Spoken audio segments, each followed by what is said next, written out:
Good morning. Now that we're all awake.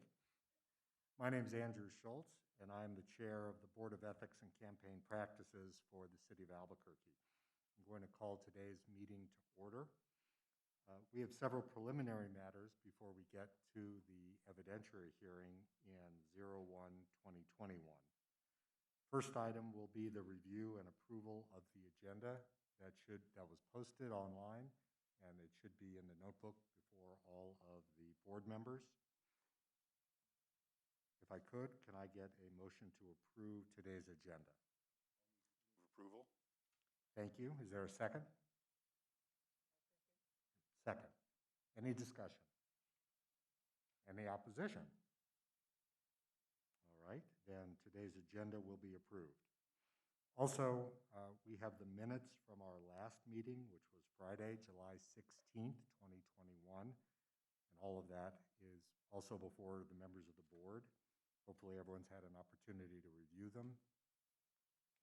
Can I ask for a motion for the board to approve the minutes of the July 16 meeting? I move approval of the minutes from July 16th. Thank you. Is there a second? Second. Any discussion? Anyone disagree? All right. The minutes from the July 16, 2021 meeting will be approved. Let me turn now to one slightly odd thing, but it's required by our rules. By way of background, in the rules and regulation for the board, in section 4F1, there is a provision that allows a complainant to withdraw a complaint. If the complaint wants to withdraw that complaint within 14 days of a noticed hearing on the merits, then the withdrawal requires the consent of the respondent and also requires the approval of the board. What we have before us today is Board of Ethics Complaint 03-2021. The evidentiary hearing in this matter was noticed for August 13th, 2021. On August 2nd, the complainant indicated that he wished to withdraw the complaint. And because that withdrawal was within 14 days of the noticed evidentiary hearing, again, it can be accomplished only with the consent of the respondent and the approval of the board. The respondent already has indicated in writing that he does not oppose the withdrawal of the complaint. So the only thing left for this complaint to be withdrawn is the approval of the board. So with that background, is there a motion for the board to approve withdrawal of the complaint in 03-2021?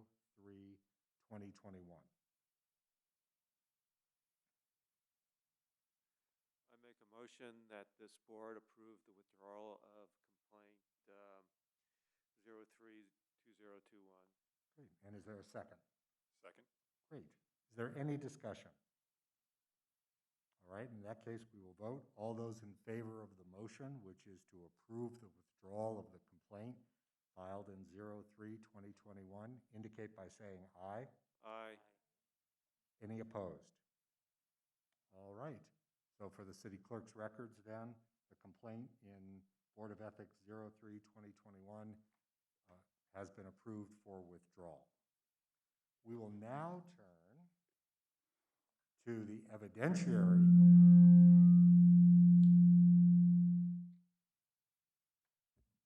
I don't think that was me, but the evidentiary hearing in 01-2021. I have a few preliminary comments to make before we move on.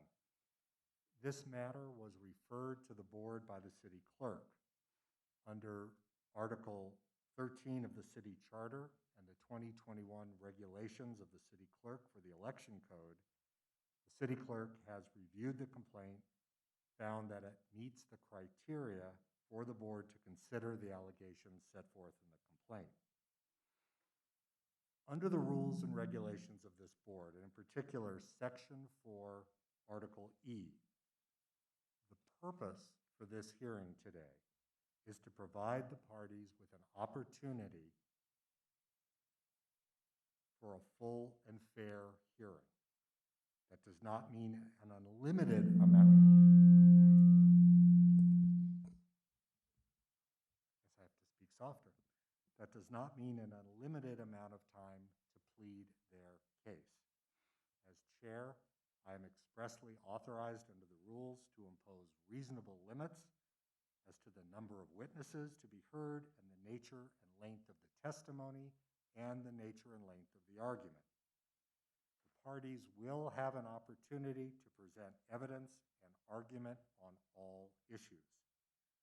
Only constraint that is imposed by our rules is on irrelevant, immaterial, and unduly repetitious evidence. Our rules require that the evidence must have a direct and substantial bearing on the case. That's consistent with the notion that the parties get a full hearing, but not an unlimited one. There is a slight wrinkle. The rules of evidence that would apply in a court of law do not expressly apply to this hearing. But each violation of the election code must be supported by at least some evidence that is admissible in a court of law. I want to make one final comment before we turn to the conduct of today's hearing. And that is to remind people that this is a board of very limited and constrained powers. Under Section 4, Article G of this board's rules, the board can impose fines of no more than $500 for each violation of the election code. We can issue a public reprimand. We can do both, or we can do neither. We cannot remove a candidate from the ballot. We cannot rule on the validity or constitutionality of a provision of the election code. We are not authorized to invalidate a particular qualifying contribution, and we cannot perform any of the functions expressly delegated to the city clerk with regard to either certification of a participating candidate or revocation of certification. So, with that in mind, the board earlier issued an order regarding conduct of evidentiary hearing. That was issued on August 13th, 2021.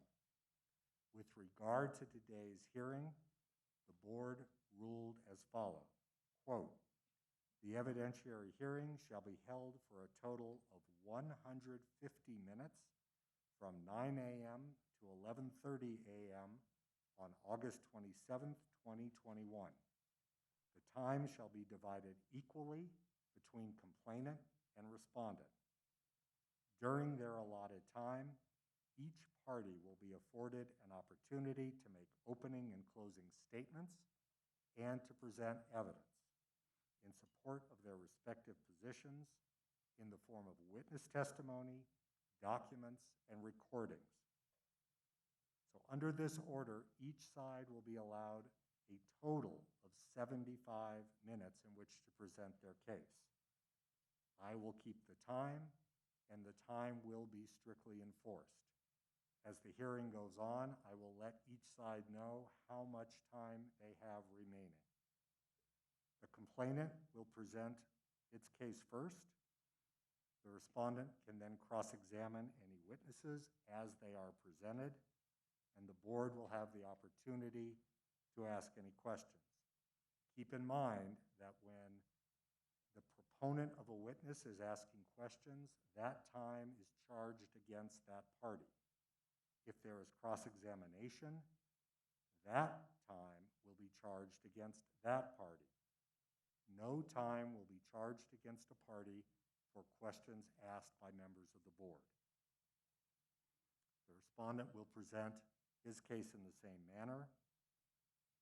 Any rebuttal by the complainant is entirely discretionary with the chair. Each party also, to the extent they have time remaining, will be permitted to make a closing statement. The board then will adjourn into a closed session for its deliberations. When the board returns, it may, but is not required, to announce its decision. But any formal decision from the board is required to consist of written statement of the facts relied on to support its decision.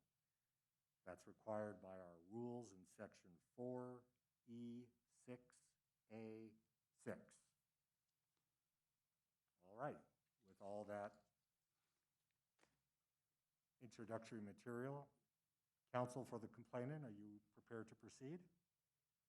All right. And counsel for the respondent. All right. And one last thing for everyone. Because of all of our good graces in wearing masks, it is essential for any candidate or for any party who is speaking or any witness. You need to be at either the podium or the witness stand, and you need to be speaking into the microphone. It's hard enough with all of us wearing the mask, so we need to do everything we can to make sure everybody can hear everything that is said. All right, then. Mr. Chairman, sorry to interrupt, but I just wanted to raise one issue, and perhaps the city attorney's office can help me with this. In reviewing the conflict rules, I wanted to disclose that I have a case in which the spouse of the attorney for Sheriff Gonzalez is the court-appointed arbitrator. And I just wanted to disclose that and see if there's any concern on the part of the parties of the board with regard to conflict. So Mr. Harrison's spouse is the court-appointed arbitrator in a case in which I represent a client. Well, thank you for that. So I guess let me just ask both counsel, in light of this disclosure, is there any objection to Board Member Cadigan continuing to serve on this board for today's hearing? All right. Both counsel have indicated there is no objection, so thank you for that disclosure. Now we are ready to begin.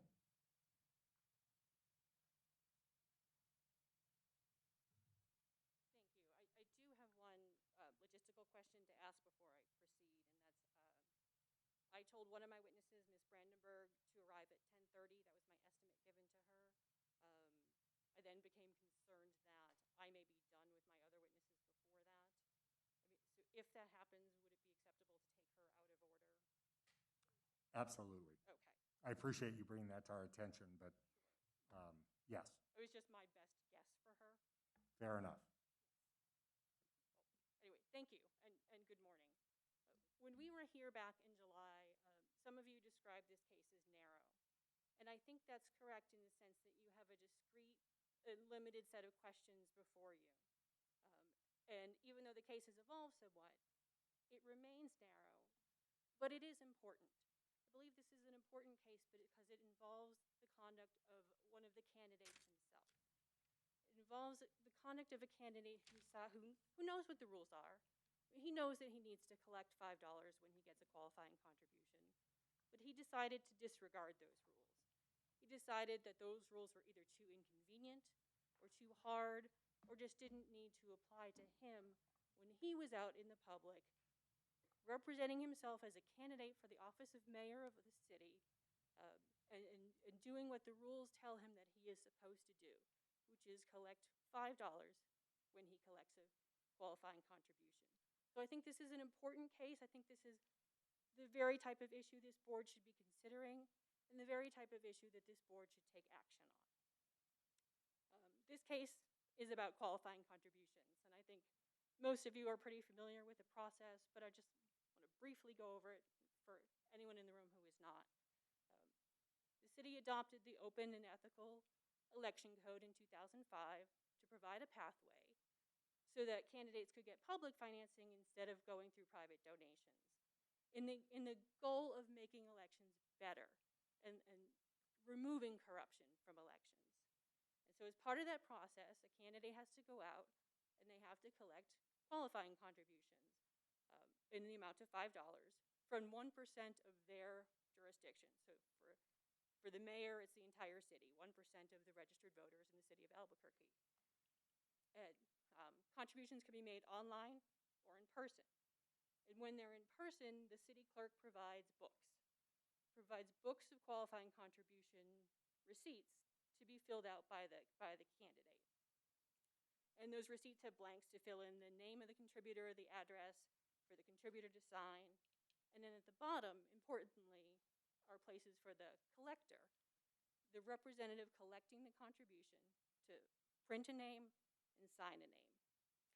Those books are then turned into the city clerk's office, along with the money that has been contributed each Tuesday. So every Tuesday the campaigns come in, they give in their books, they give in their money until they get enough. The evidence in this case will show that Manny Gonzalez collected qualifying contribution receipts that had been filled out by a voter and that he signed, that he put his name on, but he did not collect the required $5 when he obtained those receipts. You will first hear the story that started it all, the story of Dean Zanto. Dean Zanto is a member of the Salvation Army Advisory Board. He attended a meeting on May 27th. Mr. Gonzalez was present. Mr. Gonzalez circulated his qualifying contribution books. Mr. Zanto filled out a book. And Mr. Zanto looked at Mr. Gonzalez and said, "Am I supposed to give you $5? And Mr. Gonzalez looked back and said, "No, that's okay. We'll cover that." And so Mr. Zanto did not give Mr. Gonzalez $5. But the Gonzalez campaign nonetheless submitted that receipt and submitted $5. Submitted $5 from somewhere. So that was a fraudulent qualifying contribution. But what we've learned is that there were others at this same meeting who filled out qualifying contribution receipts but did not give $5. And that there were other people, and those were receipts collected by Mr. Gonzalez. And there were other people on the same day who filled out qualifying contribution receipts but did not give $5 to Mr. Gonzalez. And that of a random sample identified by the Inspector General, there were yet other people who filled out qualifying contribution receipts but did not give $5 to Mr. Gonzalez, but Mr. Gonzalez signed all of those receipts, and the campaign submitted those receipts along with $5 that came from somewhere. This conduct violates the regulations issued by the city clerk. It violates the open and ethical elections code regulations, Part C6, and it violates the election code regulations, Part I1, both of which require a contribution to be actually made by the contributor and not by any other source. These are direct violations of both of these regulations. This conduct justifies actions by this board. I think it justifies a reprimand. I think it justifies a fine. And we have not asked for revocation. I agree that the board is not in charge of revocation or denial. But what we've asked for is that the reprimand include findings that would permit the city clerk to take further action if he deemed it necessary, including the finding that Mr. Gonzalez submitted fraudulent qualifying contributions to the city clerk, and he knew or should have known that they were fraudulent. Now, Mr. Gonzalez has argued that there's no need for any action here because there was really no fraud. He wasn't setting out to deceive anyone. This is a deliberate and intentional misinterpretation of the rules. He's trying to invoke the legal standard of fraud that people imply in civil cases. But fraudulent qualifying contribution is a defined term in the regulations. And what it's defined to mean is a qualifying contribution where the identified contributor is not the actual source of funds for the contribution, That's what we have here. We have fraudulent qualifying contributions here. And Mr. Gonzalez's arguments about fraud are just misplaced.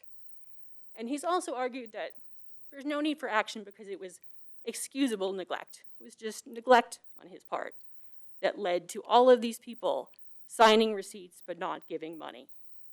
It's not neglect to look a voter in the eye and tell them that they don't need to make a contribution, and that it's okay to still sign something saying that you did make a contribution. It's not neglect to fail to collect money from voter after voter after voter. It's not neglect to go into a meeting and walk out with what I believe to be at least 3 people out of 5 who did not give money on that day. And it's not neglect to fail to collect money from these voters, but then deposit money into the fund anyway. This is not a case of neglect. This is intentional, willful violation of the rules, and this board should take action.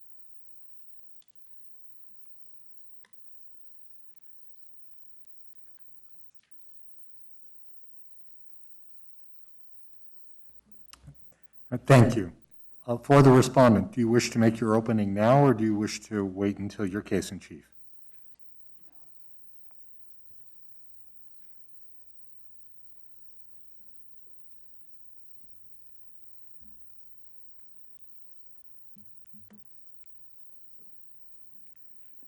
Good morning. Can everyone hear me okay? All right. Well, good morning, Mr. Chairman, members of the board. My name is Daniel Gallegos, and along with Carter Harrison, we represent the Manuel Gonzalez for Mayor campaign. The famous military theorist Karl von Clausewitz called war the continuation of politics by other means. In other words, war is politics. And as we're seeing this morning, politics have become war, and the Board of Ethics has become the new political battleground. This is the forum where a single allegation of impropriety can be used to ascribe the worst motives and intent to one's political opponent. And make no mistake, from a political standpoint, it is incredibly helpful to brand your opponent as unethical or as someone who commits fraud, even if it's based only upon a single allegation. And initially, that's all we had, a single allegation brought forth by the Keller Campaign in the complaint commonly referred to as Olguin 1, which is the subject of today's hearing. In that complaint, it's alleged that Manny Gonzalez, Bernalillo County Sheriff and candidate for mayor of Albuquerque, attended a Salvation Army Advisory Board meeting on May 27th, where he spoke to board members and at the end of his talk, passed around nominating petitions and qualifying contribution forms. The complaint goes on to say that one of the board members, a man named Dean Zantel, signed one of the QC slips and then asked Sheriff Gonzalez, "Am I supposed to give you $5? To which Sheriff Gonzalez allegedly responded, "Don't worry about that, we'll cover that." Now that single interaction, made under circumstances replete with potential for confusion and misunderstanding, was the sole basis for the initial complaint in Olguin 1. With respect to that allegation, which I will call the Zantel allegation, you will hear from Mr. Zanto today. You'll also have the opportunity to hear from Sheriff Gonzalez himself, as well as his undersheriffs, Larry Corrin and Sid Covington, who are also campaign volunteers, all 3 of whom were at the Salvation Army Board meeting. You will hear from them that after Sheriff Gonzalez finished speaking to the Salvation Army Board, he asked if anyone wanted to sign his nominating petition or give $5 to help him receive public financing, and that everyone raised their hand. You will hear that Sheriff Gonzalez began to circulate the nominating petitions in QC books and spoke to the folks who were filling them out. You will hear that no one from the Gonzalez campaign recalls Mr. Zantel asking Sheriff Gonzalez, "Am I supposed to give you $5? And none of them recalls hearing the sheriff responding that he would cover it. You will also hear audio recordings from 2 other board members who were present at the board meeting and who were seated near Mr. Zantel at the time the QC books were being circulated and collected. One of those audio recordings is from Steve Altman, an Albuquerque Police Department lieutenant, who says that after Sheriff Gonzalez's speech concluded, the sheriff said that he was going to pass around petitions and was trying to get $5 donations. Mr. Altman could not sign or contribute because he lives in Rio Rancho. However, he was sitting a couple people down from Mr. Zantel, and he says he did not hear Mr. Zantel ask about $5 and did not hear Sheriff Gonzalez say he would cover it. The other recording is from Sean Lawson. Ms. Lawson recalls Sheriff Gonzalez's speech and that after he was done, he passed out a petition which she wanted to sign but couldn't because she lives in Rio Rancho. She was also sitting next to or near Mr. Zantel and Mr. Altman and did not hear Sheriff Gonzalez tell Mr. Zantel that he would cover the donation, nor did she hear anyone from the Gonzalez campaign tell anyone that they would cover or take care of the donation for them. Finally, you will hear from Greg Brown, a local businessman, the general manager of Admiral Beverage, who will describe for you what he witnessed at a separate event when Sheriff Gonzalez collected QC forms and $5 contributions from Mr. Brown's employees. And spoiler alert, Mr. Brown saw things that look vastly different than the allegations made in Holguin 1. Now, as far as the Zantel allegation is concerned, that's it. That's the extent of what you will hear this morning. All in all, the witnesses will describe for you a typical campaign event, a group of people, many or most of whom do not really understand the nuances of nominating petitions or the $5 qualifying contribution for public financing in a fast-moving environment where multiple documents are circulating and multiple conversations are going on at once. The candidate and his team attending a meeting that was still ongoing, meaning that they didn't have much time to get the petitions and QCs circulated and collected before they were essentially shown to the door. That environment can be confusing. That environment can be chaotic. Anyone who's been involved in campaigns knows the pressure that those kind of events can bring. And it may be that in all of that chaos, Mr. Zantel misunderstood Sheriff Gonzalez or got confused. Or it may be that in all of the chaos, Sheriff Gonzalez misunderstood Mr. Zantel or got confused. Perhaps they talked past each other during the multiple conversations taking place at once. And if indeed Mr. Zantel did not give $5, but Sheriff Gonzalez thought he did, there may have been, at most, an honest, good faith mistake or even excusable neglect. But what you will hear today regarding the Zantel allegation is not fraud. It's not. Now, I think it's clear that as far as the Zantel allegation is concerned, that case that the Keller Campaign intends to bring forth this morning is the exact same case it would have brought back on July 16th, prior to the Inspector General's investigation. This means that the IG's investigation shed no new light on the Zantel allegations, other than to recognize that one anonymous witness present at the board meeting said that the meeting was busy and that a lot of different things happened at that time. Now, aside from the Zantel allegation, the Keller Campaign has amended its Holguin 1 complaint to include two new broad and fatally vague allegations apparently pulled from the IG's report. First, the Keller Campaign now alleges that others at the Salvation Army also signed a QC form but did not give $5. Now, those allegations are outlined, sort of, in the IG report. It appears that IG personnel made contact with 5 unidentified folks who were at the Salvation Army meeting, 2 of whom stated that they signed a QC but did not give $5.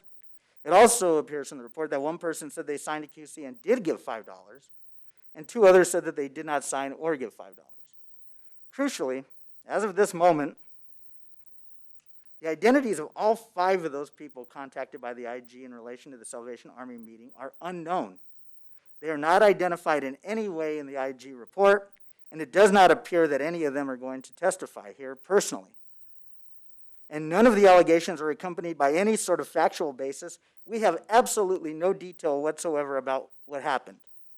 To allow these sorts of vague, detailless, sorry, I looked away and I got vertigo here. Vague, detailless, anonymous allegations to form the basis of a campaign finance violation with zero context and no opportunity to consider credibility, motive, or bias, much less the opportunity to present evidence to counter or challenge the accusation, would be a travesty. It would run counter to everything we believe about due process, the burden of proof, and basic notions of fairness. Now, the Keller Campaign has also amended their complaint to add an allegation that Sheriff Gonzalez routinely collected QC forms without the accompanying $5. This allegation goes beyond the Salvation Army meeting and comes from the IG report and its sampling of 239 of Sheriff Gonzalez's paper qualifying contribution forms. Now, according to the report, 15 people from that sample said they signed a QC but did not give $5, and an additional 5 said that they signed a QC but do not recall whether they gave $5. Now, out of this group of 20, the report states that Sheriff Gonzalez was the collector of 4. Now, like the previous allegation, the 4 people alleged to have given a signed QC form but not $5 to Sheriff Gonzalez are unknown. The IG report provides absolutely no information regarding these people. There's no detail regarding their interaction with Sheriff Gonzalez, including the date or location in which this happened. We have no idea who these people are, and they are not going to testify in front of this board. Again, to allow these sorts of vague, detailless, anonymous allegations to form the basis of a campaign finance violation with zero context and no opportunity to consider credibility, motive, or bias, much less the opportunity to present evidence to counter or to challenge the accusation, would be a travesty. It would be completely unfair to Sheriff Gonzalez. It would encourage exactly the type of anonymous, unattributed, untested allegations that we disfavor in this country. To sum up, the initial Holguin 1 complaint questioned the validity of one single QC.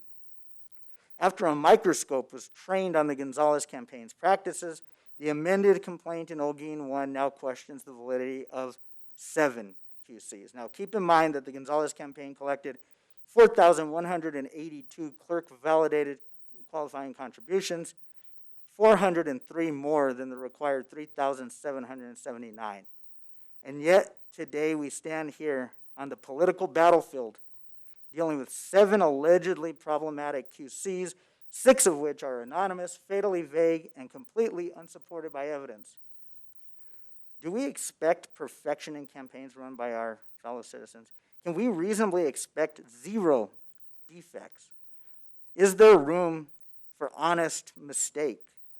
Are the days of giving someone the benefit of the doubt long gone? Or are we going to just presume the worst of people, no matter how much credibility they've built up over a lifetime of public service, and immediately and automatically ascribe fraudulent intent to every one of their actions? This board's decision today will answer many of those questions, and we ask that after you consider the evidence presented here this morning, that the amended complaint be dismissed in its entirety. Thank you.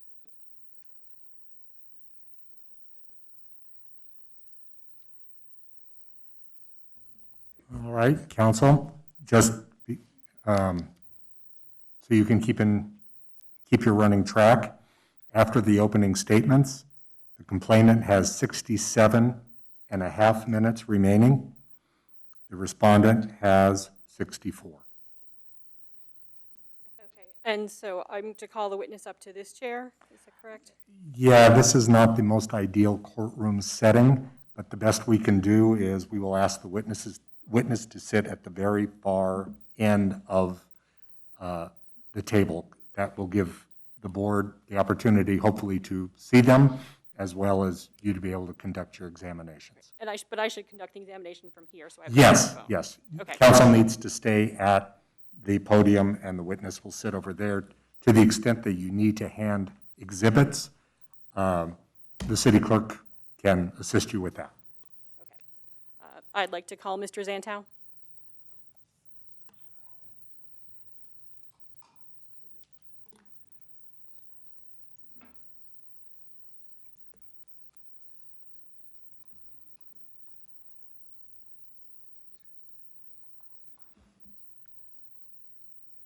Mr. Zatek, before you sit down, can I ask you to raise your right hand, please? Do you swear that the testimony you're about to give will be the truth? Thank you very much. Please be seated.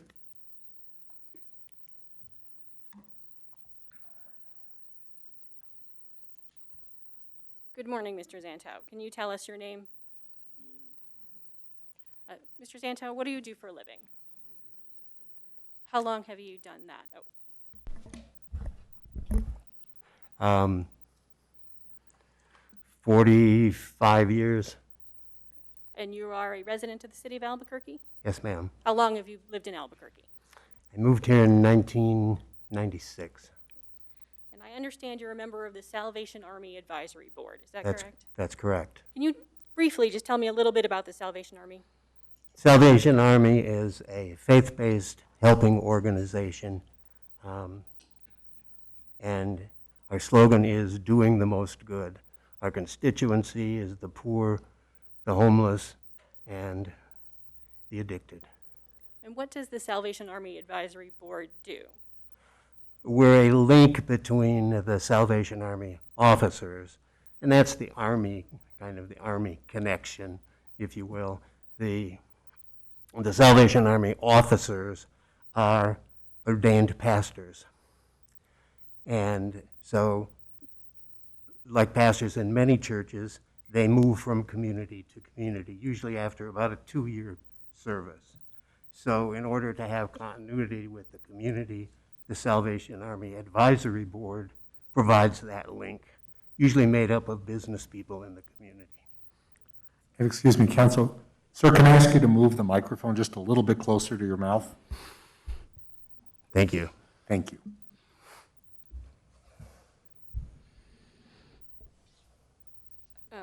And so I understand that the advisory board had a meeting on May 27th, correct? That's correct. And that you attended that meeting? I did. Did you I, have? th- I think the first in-person meeting that we had since COVID. I see. And there was a guest at that meeting, correct? That's correct. And who was that? Sheriff Gonzalez. And one of his undersheriffs, 2 of his undersheriffs were there as well. Did you have any interaction with Mr. Gonzalez before the meeting started? Yeah, I went up to introduce myself, and I recognized him he's pretty visible, especially now in the campaign. So I just went up to introduce myself and welcome him to the meeting. So you said hello, told him your name. Yes. And then what did he do as the meeting was starting? I'm sorry? What did he do as the meeting was starting? Well, like this meeting, we had some introductory stuff to deal with, and then turned it over to Sheriff Gonzalez to talk about what he does at the Sheriff's Department. And our intent, of course, was so he could learn about what we do in the Salvation Army. Can you describe for me a little bit what the seating arrangement was like? It was essentially a horseshoe, Okay. and at the end, there was a big screen TV for people who would be attending the meeting remotely. And where in the horseshoe were you? I was on, I'm going to turn like this.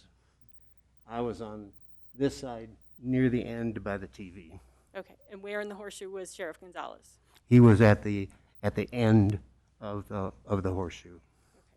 After Sheriff Gonzalez spoke, what did he do?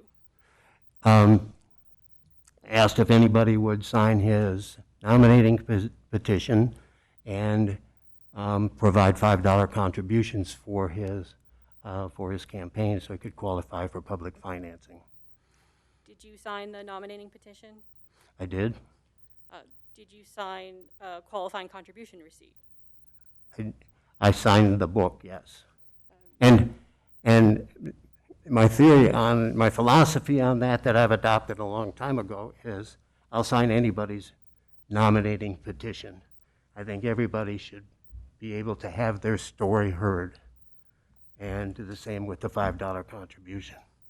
Had you ever signed a qualifying contribution receipt before this? No, Okay. So were you familiar with the process of providing qualifying contributions? no, I was not. Mr. Watson, can I bring him Exhibit 1?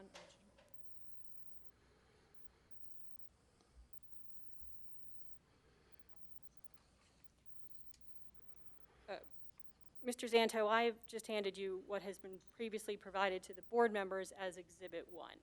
Do you recognize Exhibit 1? Yes, it looks like the cover of the campaign contribution booklet. And is that your signature on Exhibit 1? Yes, it is. After you signed Exhibit 1, did you have an interaction with Sheriff Gonzalez? Yes, Sheriff Gonzalez was coming down the side of the table, and so at the end of the table was Eric Shane, another advisory board member, myself, and a couple of empty chairs, and then Steve Altman and Sean Lawson on to my left. And as Sheriff Gonzalez came down, and he had passed out previously the contribution books, and I'd signed it, and it says on there, non-refundable contribution of $5 is made from my funds. So I had read that, and I said, am I supposed to give you $5? And he's standing right next to me. I'm seated, he's standing here. And he said, no, that's okay, we'll cover that. So were you looking up at him? Yes, Was he looking down at you? yes, And he said, no, that's okay, we'll cover that. correct. So did you give him $5? I did not give him $5. Did you give anyone in the room $5? I didn't give anybody $5. Did you at any point reach in your wallet as though you were retrieving money? No, Did you see anyone else in the room pull out any kind of money? I did not, but I wasn't really paying attention to anybody else. Do you think that you might have misheard Sheriff Gonzalez? No, Do you think you might have misunderstood him? no, So you did go ahead and sign the qualifying contribution. I did.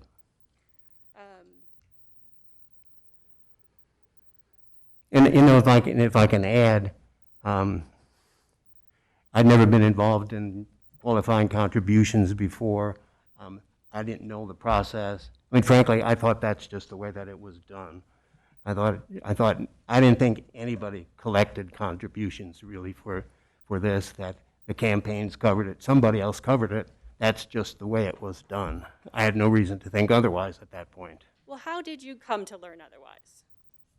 So in my office, one of my coworkers, who was collecting campaign contributions for Mayor Keller, came into my office and said, would you sign this contribution book? And I said, yeah, sure. And I said, am I supposed to give you $5? Manny didn't ask me for $5. And so then she said, whoa. And then she took my $5 and took my contribution book and retreated to her office, and later came by and said, would you talk to somebody from the Keller Campaign? And that's how I became embroiled in this whole thing. And at that point, you did talk to the Keller Campaign, yes? Yes, Did you also talk to some of the other people who were at the meeting? yes. Who did you talk to? Eric Shane and David Dominguez, who is the chair of the board. Okay, and what did they tell you? Well,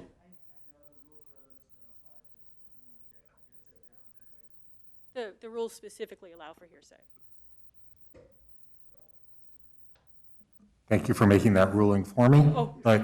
But yes, under our rules, there is an express paragraph that says hearsay is not inadmissible. Mr. Chairman, could I just ask the witness to get a little closer? I'm having a little hard time hearing. I'm sorry. I was afraid I'd set off the reverb again. So just to close the loop, the objection is overruled.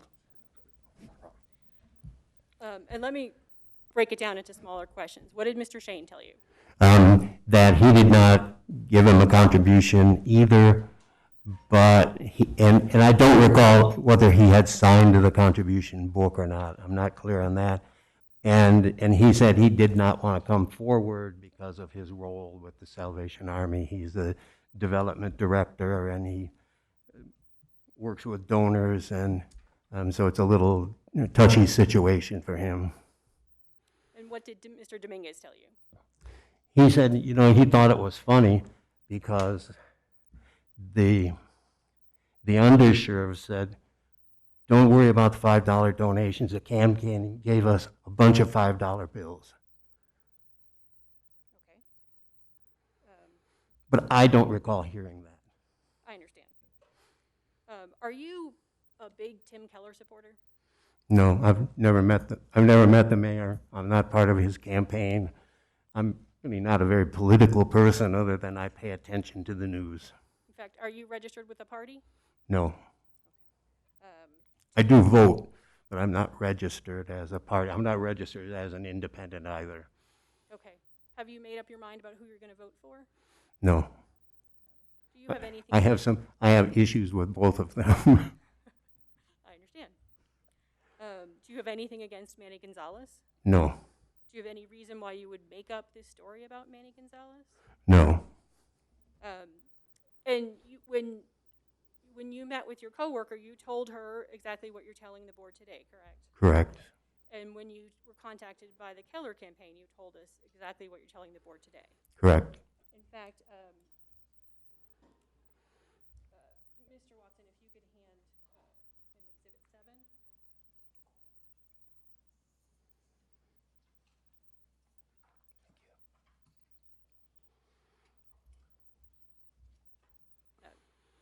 Mr. Zanto, do you recognize Exhibit 7? Yes, I do. And what is Exhibit 7? So after we had talked, you and Ms. Olgin and myself had a telephone conversation, and then you prepared this statement after our conversation and sent it to me for my signature, my okay and signature. And I don't recall if we changed anything in it after I had reviewed it. I don't recall. But this is what our conversation was. So, Mr. Zanto, you said you're not political, so why did you come forward today? Well, essentially because it's the right thing to do. And had I known it was going to drag on for this long, at the beginning I may not have. I understand. All right. Thank you very much. Council, before you leave, and this question is actually directed to both council, have you reached a stipulation with regard to the admissibility of all of the exhibits? I'm asking the question because if not, nothing's been done to move any of the exhibits you referred to with this witness into evidence before the board. So I'm just asking whether that's something I have to worry about for the rest of the day, or there have been no objections, so we're fine with pre-admission of all exhibits. Okay, that's exactly what I needed to know. Thank you, council. Fine with that.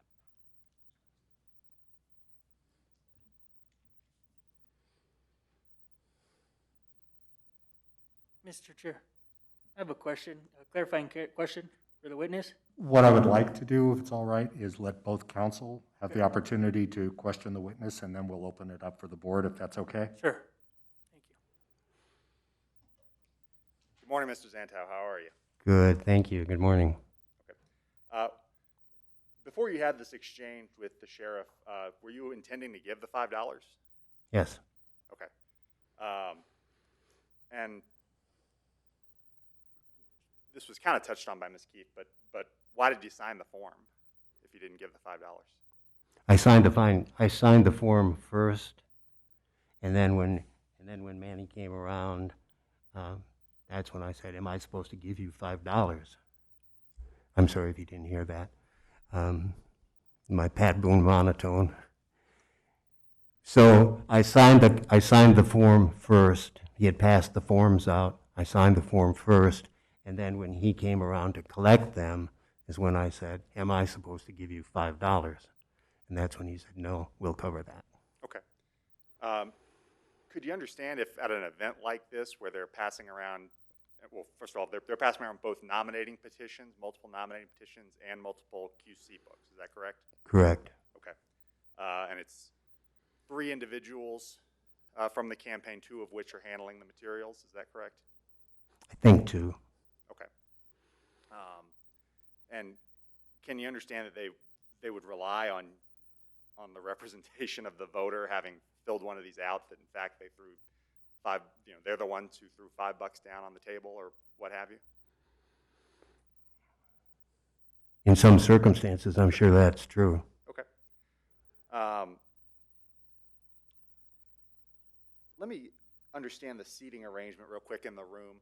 So my understanding is this was a horseshoe-shaped table with a television set to zoom at sort of the center of the horseshoe. Is that correct? The top of the horseshoe? At the open end of the horseshoe is where the TV screen was. Okay. And you were at moving from one end of the horseshoe there was Steve Altman, the APD detective, then Sean Lawson, and then you. Couple of empty chairs, and then myself and Eric Shane. And then Eric Schoen or Shane? Shane. Shane,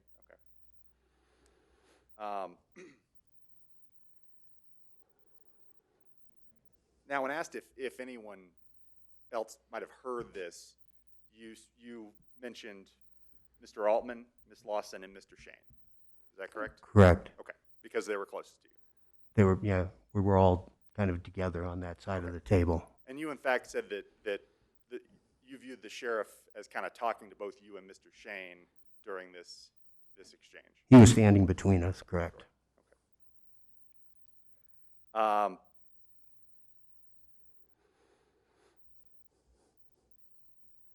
The Dominguez statement. Did Mr. Dominguez tell you that he had talked to investigators for the Gonzalez campaign? No. Okay. I think I talked to him before any investigators were involved. Okay.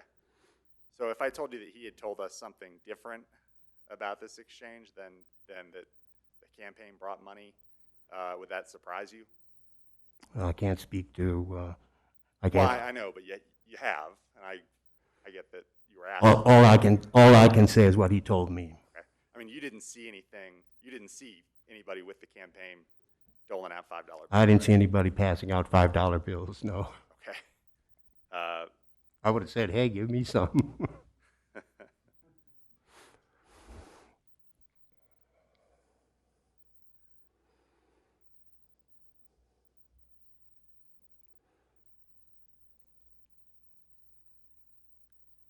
And at this point, just so I'm understanding how the various documents are going around, you think that you had already signed the nominating petition at this point? Correct. And, okay.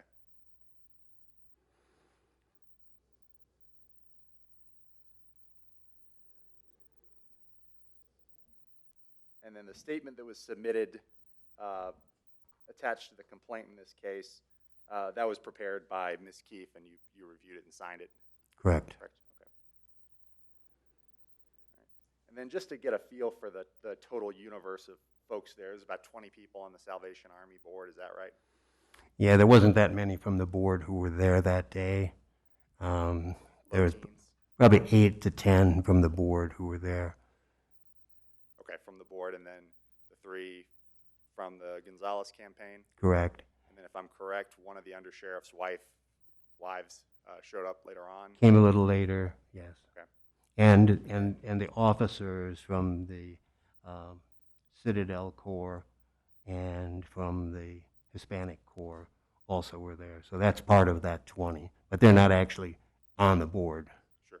And then Carrie Brandenburg spoke for a little while and was in and out, but via Zoom? She was there virtually, yes. Okay. May I have a moment?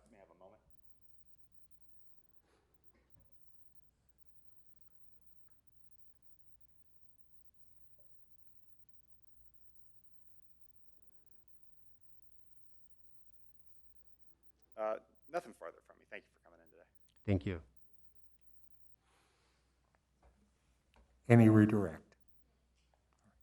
Now, if there are any questions for this witness from members of the board, I know you had a question earlier. Yeah, you had mentioned that the undersheriff said that someone had given a lot of $5 bills. Who was that? I didn't get what you said.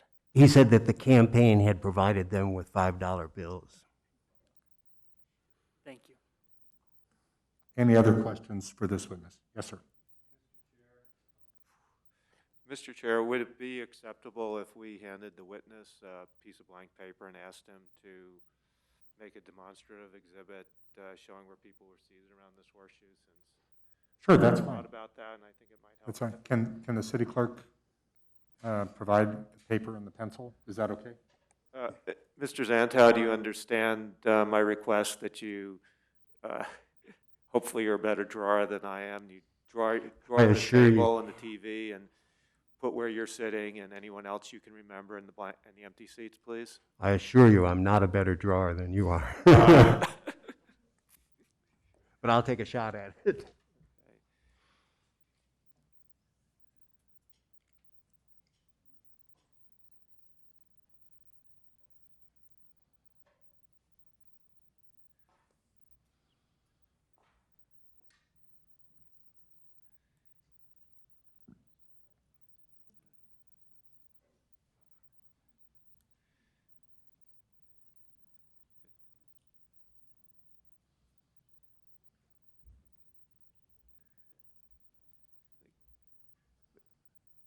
Mr. Watson, do you know how to, I think that thing on the podium can.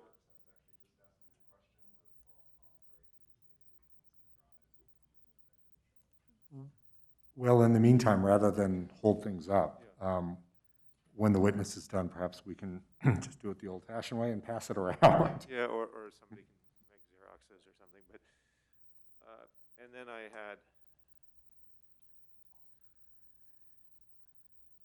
Do you have additional questions, or are you going to I wait until the? just, and perhaps you could answer the question, who was the person that the witness cited for a hearsay statement about, the $5, that the campaign brought a whole bunch of $5?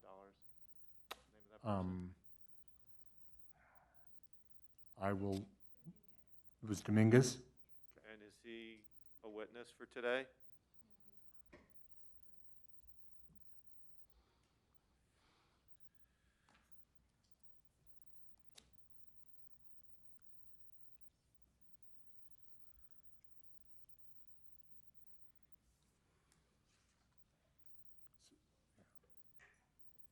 Pencils down.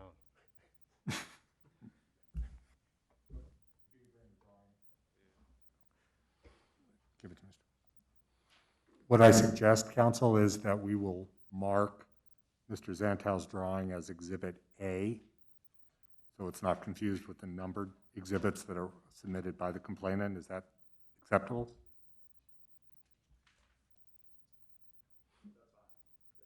Counsel? Excuse me, I did think of another person that was there. I didn't remember everybody, but I did just think of another one who was there, if you want me to add it. May I approach? Absolutely.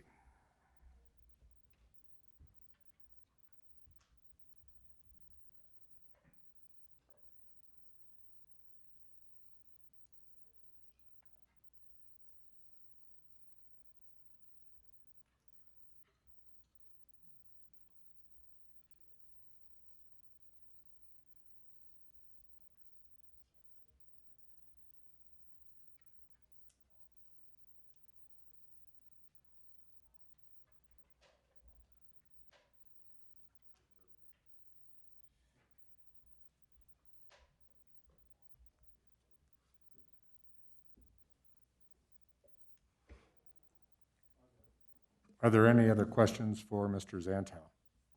So, Mr. Zantel, so the people you have listed here are all of the people who were at the meeting? All that the I, people you remembered the name? all that I can remember.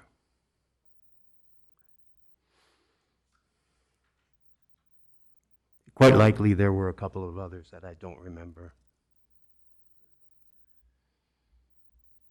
And Carrie Brandenburg was remotely on the screen.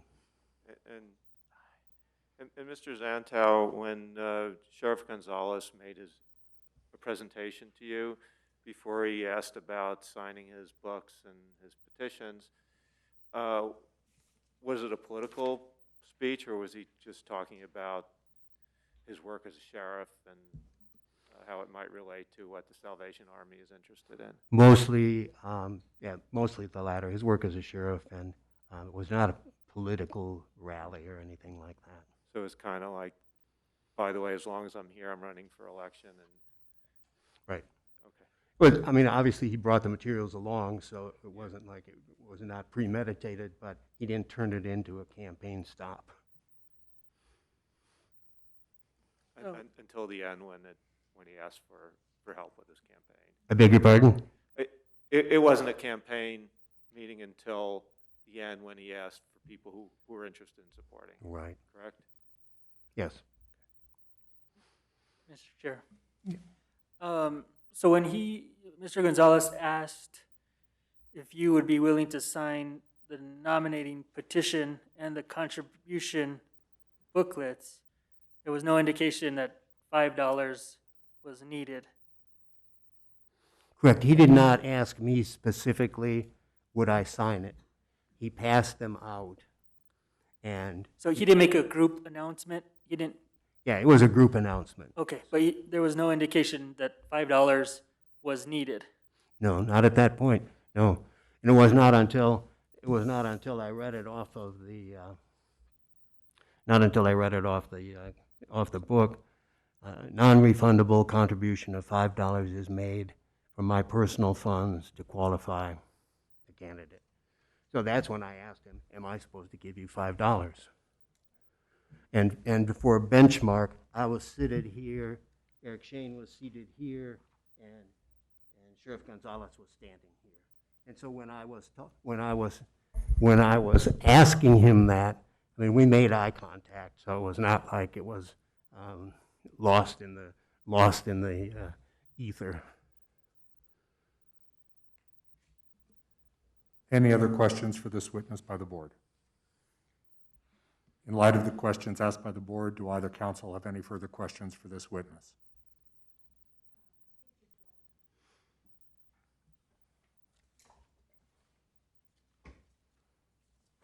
I just want to clarify your response to Mr. Martinez's question. So when Sheriff Gonzalez started passing out the qualifying contribution books, was he standing up at that point? I think my recollection is he was. I'm not absolutely sure. So did he say to the room, these are qualifying contribution books and I need you to give $5 if you sign one? No. Thank you.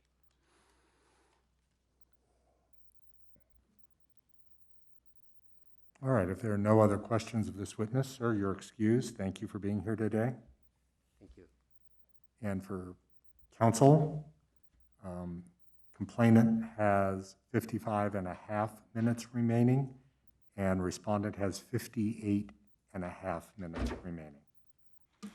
Counsel, you may call your next witness. Yes, I call Jillian Shane. I'm sorry. Jillian Shane. Okay. Is she the representative today?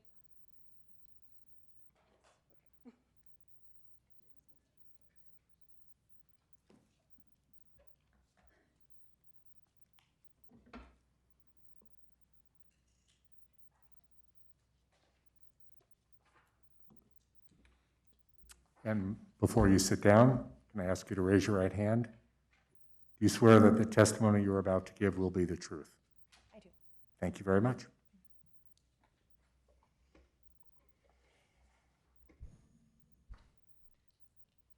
Good morning. Could you state your name for the board? Jillian Shane. Ms. Shane, what do you do? I'm an investigator with the Inspector General's office. And how long have you done that? I was contracted for about a year and employed for a year, so 2 years. And what are your job duties? We conduct investigations into allegations of fraud, waste, or abuse for the city of Albuquerque that come in through a variety of mechanisms to our office. In connection, I understand there was a referral to your office from this board, correct? That is correct. In connection with that referral, what did your office do? We partnered with the Office of Internal Audit, and we did an investigation into 2 major concerns that were brought to us from the board.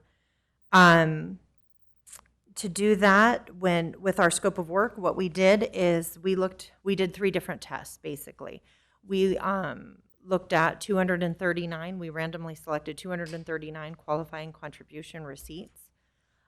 We did that testing by zip code, and we pulled those receipts from the clerk's office, and we went out and interviewed each of those citizens in teams of 2. And with that, we asked 2 major questions. after asking if this was them and this was their address, our two questions were, did you sign this qualifying contribution receipt? Is this your signature? And the second question is, did you give $5? The second test that we did is we looked at what we call in our report the Tim Keller samples, but of the samples that were on the initial Holguin complaint, I believe there was 28. We randomly selected some of those, and we specifically tested those to see if they were valid on the original complaint. And the third sample that we sought to test was related to what we call the organization, but the Salvation Army list. We did not have a list of attendees at the Salvation Army meeting, so the way we did that was pulling all receipts signed on May 27th, some of which we found were part of the Salvation Army meeting, and some we don't know if they were or were not.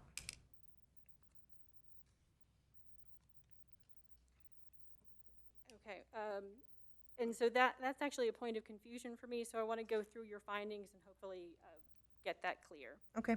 I want to start with your finding on page 15 of your, do you have your report in front of you? I do. And the report is marked as Exhibit 8.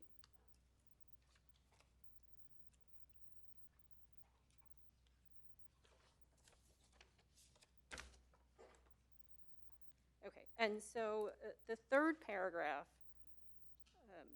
could you read that third paragraph to the board? OIG also spoke to attendees of the May 27th, 2021 community meeting, of which 2 indicated that they did in fact sign the qualifying contribution receipt, but they did not pay the required $5 qualifying contribution from the signers, or they did not pay. Yes. So were these 2 people from your larger May 27th sample? Yes. But that you were able to confirm were at the Salvation Army Advisory Board meeting? Correct. Okay. Now, are you able to identify who these 2 people are? I don't have, I did not bring all the packets with me, but we do have every packet of everybody we spoke with. Okay, so OIG does know who these 2 individuals are?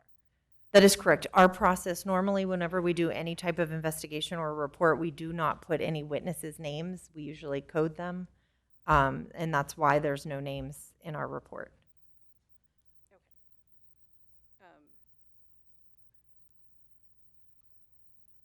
Okay. Do you know whether one of them is Mr. Zanto? We actually, I believe his community is gated. We did do 2 or 3 visits to Mr. Zantel's house, and we were unable to access his house, I believe. I believe he was a gated house. Okay. So you believe you did not speak to Mr. Zanto? I know we did not speak to Okay. Mr. Zantel. So then the 2 people that you're mentioning in this third paragraph on page 15 are 2 people other than Mr. Zanto who were at the Salvation Army Advisory Board meeting, who signed qualifying contribution receipts, but who reported to you that they did not give $5. That is correct. Okay. Now, could you turn to page 16? Yes.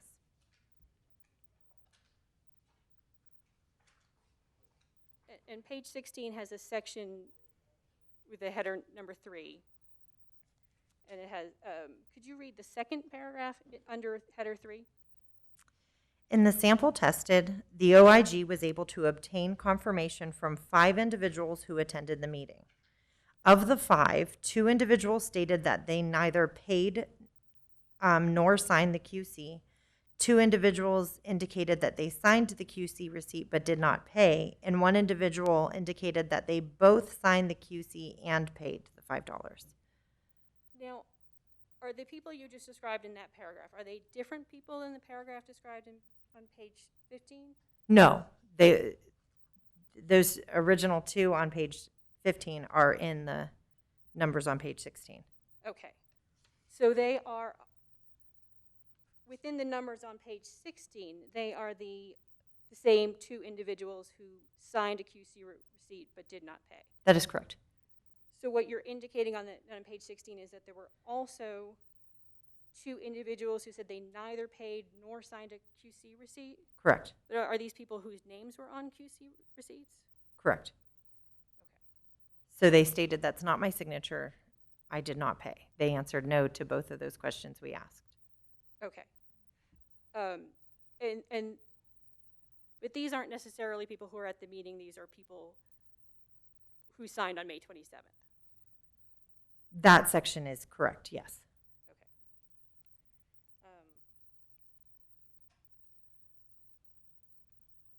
Of those two who said that they didn't, that it wasn't their signature and they did not pay, do you know who the collector was?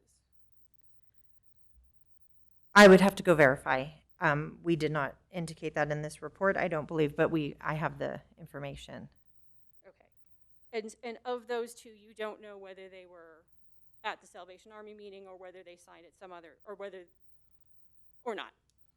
Correct. Originally in our testing, some of them were mixed in our 239 sample, so that's why some of them were actually questioned twice, because they were randomly selected when we selected the larger sample of the 239, if that makes sense.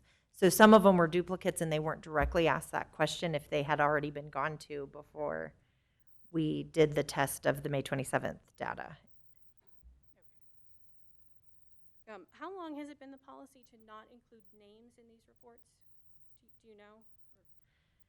As long as I've been there, I would have to defer and look through old archive policies, but again, we usually code names of anybody in our reports. On page 17, you have descriptions of 2 interviews with people who were at the Salvation Army meeting, correct? Correct. Are these the same 2 people who said that they signed qualifying contribution receipts but did not pay, or are they different people?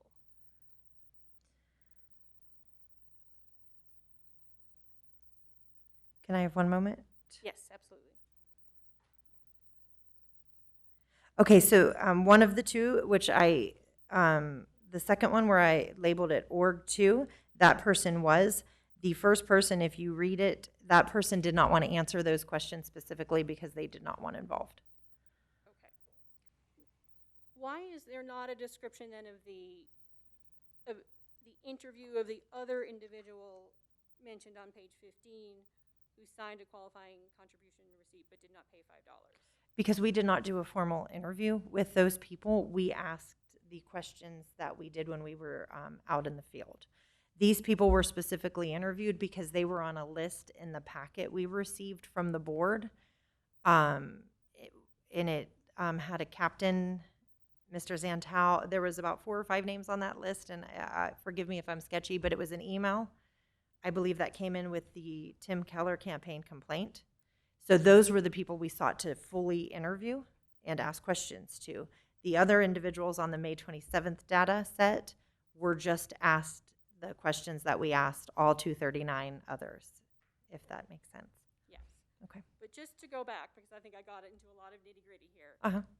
What you're saying on page 15 is that you were able to contact 2 other people who were at the Salvation Army meeting who signed qualifying contribution receipts but did not pay $5. There was 2 indicated, yes. Yes. Okay. Now, moving backwards to page 14. Page 14 is discussing your sample of 239 individuals. Okay. Do you know of the 239 how many of those were collected by Sheriff Gonzalez? I believe we put that number. Give me one moment. On page 11 and 12, you'll see a chart, and that is the paper QC signatures collected by any individual on the campaign. So Mr. Gonzalez had 246 accepted signatures. Do you see that chart? I'm starting on page 11. I do. So that means Mr. Gonzalez signed as the circulator 246 times. That's overall, though, of the whole population. Of our 239, I would have to get you that exact number. If that's your question, I'm sorry. No, that's okay, and that's exactly, that was my question was, do you know of the 239? Okay. And so you don't have that information? I don't have that number. We did not. Okay. Can you read the top paragraph on page 14? On page 14. OIG also identified 15 instances where individuals indicated that they signed the QC receipt but did not pay the $5, and 5 instances where individuals indicated that they signed the QC receipt but did not recall whether they paid the $5. These exceptions were not isolated to just one campaign signing representative, but rather involved 14 different campaign representatives from the Gonzalez campaign. Mr. Gonzalez had the highest number of instances where individuals indicated that they signed the QC receipt but did not pay the $5, signing 4, which is 20% of that, of the 20 QC receipts where the individual indicated they signed the QC but did not pay or did not recall paying the $5, while Ms. Martinez had the second highest, signing 3, or 15%. So of your 200, of your random sample of 239 receipts, you found 4 additional instances where voters told, where Mr. Gonzalez had collected the receipt, and voters told you that they signed the receipt, but that they did not pay $5. Is that what I'm understanding? This is from the random sample. So those May 27 samples are in here. So this is of the 239 sample. Right. So it's not additional instances. This is total instances. So the 2 people mentioned on page 15 are included in the 4. If Mr. Gonzalez is the one who in fact signed that receipt, I would have to verify that. But total across all samples, there were 4 where Mr. Gonzalez was the circulator. So I believe, but I will have to verify, that 2 of them were at the Salvation Army and 2 were others, if that makes sense. It does. It does. I will have to verify that, though. I have no further questions. Thank you. All right, thank you, counsel. Cross-examination.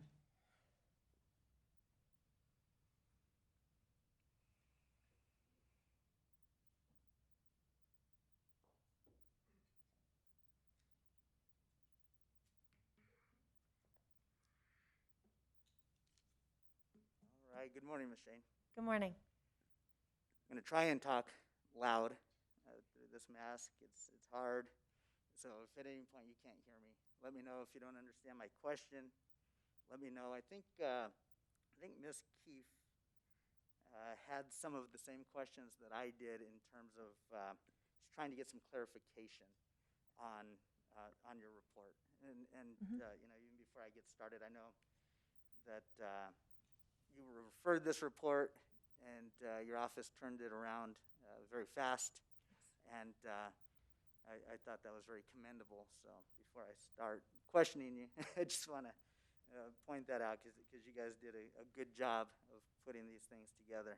Thank you. But as you know, with putting anything together, 20-some pages with a lot of numbers, you know, some things can be a little confusing, and so I just want to verify and make sure my hearing is correct on a couple points.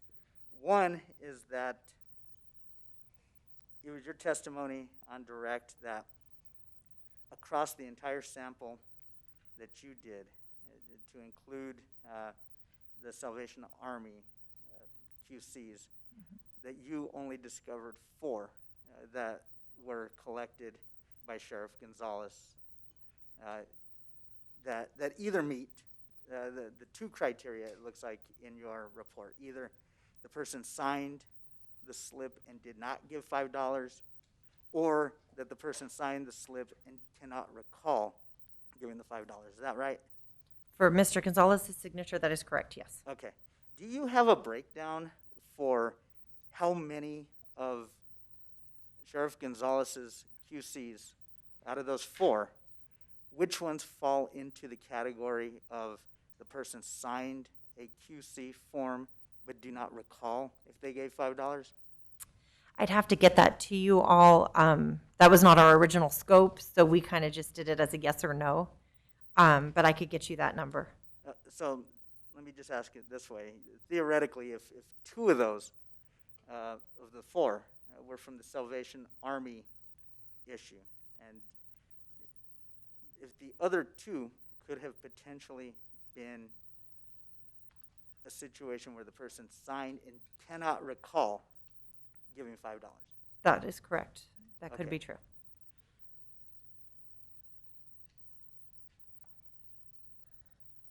Now, you had, it looks like there were a couple people who you did formal interviews with, and both of those people you listed in your report as, I think, ORG1 and ORG2, is that right? That is correct. And so those are anonymous interviews, anonymous to us anyway at this point. But for the rest of everyone else that you talked to regarding these QCs, they were simply asked those two questions. Did you sign and did you give $5? Is that right? We had, I believe, 5 questions. The first 2 were, are you so-and-so, and is this your address? Because there was a lot of address issues. And then, yes, the second 2, or the major questions were, is this your signature? We didn't say, did you sign something? We showed them the QC form and said, is this your signature? And then, did you pay $5? Okay, and there was no, beyond those 2 questions, no further explanation or no further narrative inquired by your investigators? We didn't prompt anything, but that's not to say that people didn't talk, or most people didn't want to talk. They were frustrated with the process they had already been gone to by either camp, and so some people were slamming doors in our faces, and then some people, as I'm sure you guys all know, love to talk, and so some houses we couldn't get out of. But we did not prompt any other questions, but that's not to say that we didn't communicate when it led us there. Okay, and so there may have been instances where people gave you further explanation of those 2 answers, but those explanations are not captured in your report, is that right? I made some notes. So we had 4 teams of 2 that went out. We had 8 staff between those 2 departments. Some, depending on what the information was, some people just wanted to talk about things that, political stuff or stuff that, wasn't relevant. So we didn't note that. Some of our teams did note if they said something pertinent to one of those 2 answers. So that is documented. The one thing we did put in the report is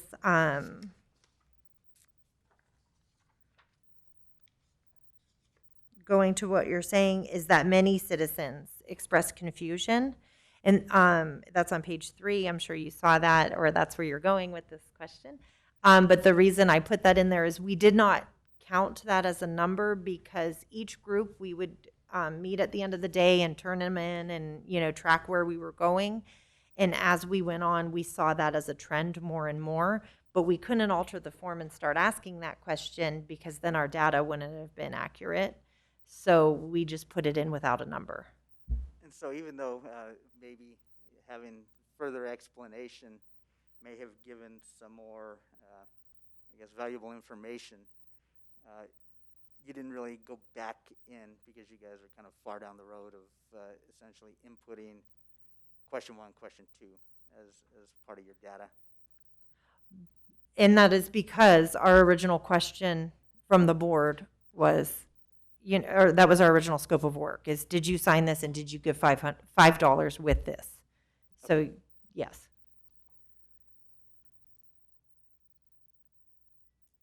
Now, there's one word that pops up in the IG report a couple times, or maybe a few, that I got thrown off on a couple times. It says confirmation. It says we received 5 confirmations, or 5 people confirmed. And then it goes on to say, out of that 5, 2 said this, 1 said this, 2 said that. When you use the term confirmation in this report, are we really just talking about that you actually made contact with the person? And I can find you an example. Find me a specific sample, and I could be sure. Yeah, so here's on page 16, and this is one of the paragraphs that Ms. Keefe had you go through. And it's the first, or the second full paragraph under number 3. And it says, in the sample tested, the OIG was able to obtain confirmation from 5 individuals who attended the meeting. And then it says, of the 5, 2 said this. And actually, one of those people says that they indicated that they will sign the QC receipt and gave $5. So Right? to go to your initial question, yes, in that context, confirmation meant we were able to make contact with 5 individuals. Okay. And I just, every time I look and I see a number with confirmation, I think, okay, well, that's, they confirmed something. Mhm. So I just want to make sure that everyone's clear on that. Now, you do indicate in this paragraph that one person indicated that they did sign and did give the $5, but there's no interview or further information from that person contained in this report, is there? No. But that would have been someone who had their QC form collected by Sheriff Gonzalez? I believe one other individual signed during that meeting. I believe one, well, I don't, Miss Martinez, I believe it's in the end of that paragraph. Miss Martinez and Mr. Gonzalez were the signing representatives for each of these individuals. And would it surprise you if Miss Martinez wasn't at the Salvation Army meeting? I heard that, yes. All right, I'm trying to get through my questions here quick. That I think Ms. Keefe addressed a lot of these. It sounds like do you feel like you got stonewalled by the Salvation Army in conducting your investigation? By the organization? Yeah, you said that and it says in your report that you tried to get a list of the people who were there, and that they refused to give you a list or their minutes. What was your take on that? I wouldn't use the word stonewall at all. They were very cooperative. The individual I spoke with, he immediately gave me the agenda, and he was going to check with his counsel to see if they were able to, if the meeting minutes were even done, because this was a 30-day turnaround, as you said in the beginning. So he was going to check with his counsel to see if he could give me any type of minutes, recordings, or anything that may be in existence. So as of the day the report was due, I hadn't heard back. Okay, and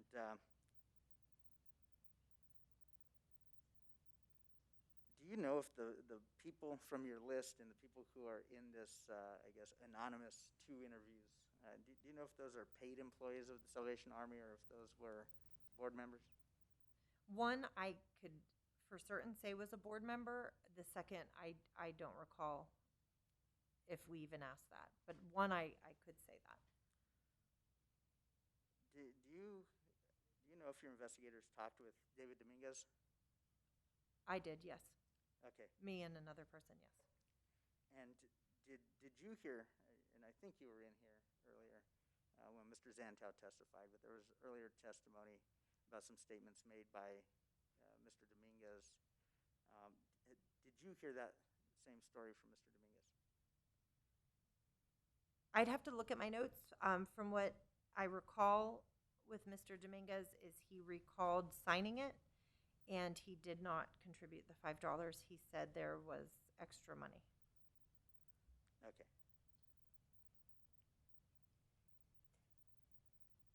But he did not say that Mr. Gonzalez said that.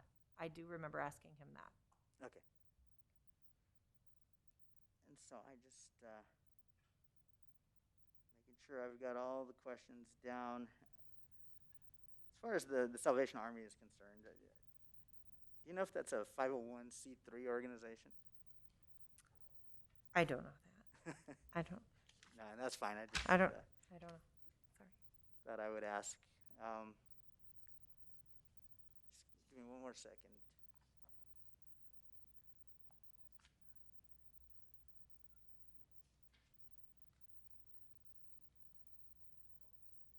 All right, Ms. Shane. I appreciate it. Thank you. No problem. Thank you. Any further questions for this witness?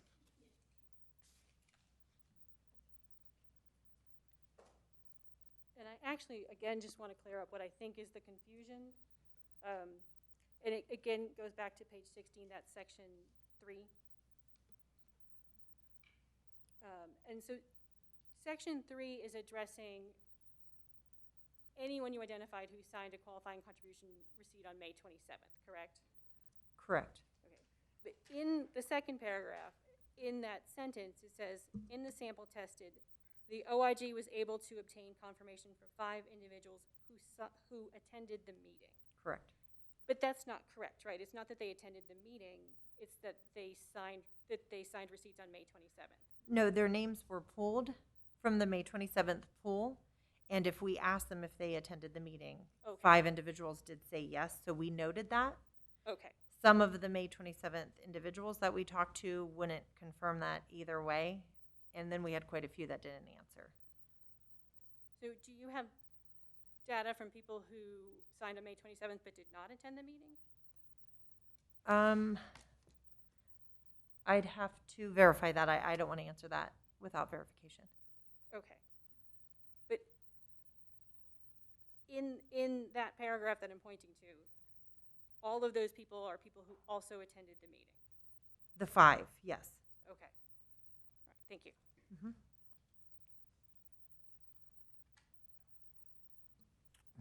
Are there any questions of this witness from members of the board? I have, I think, one. Would the witness turn to page 15? And in the 4th paragraph, there is a statement from Mr. Gonzalez. Did you take that statement?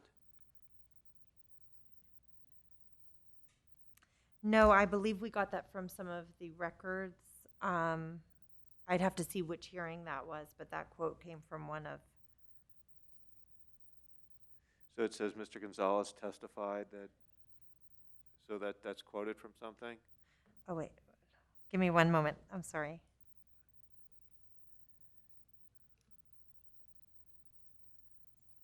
No, he did say that during his interview with us. I apologize. Did he say that in your presence? Yes, And that's true and accurate what he said? yes.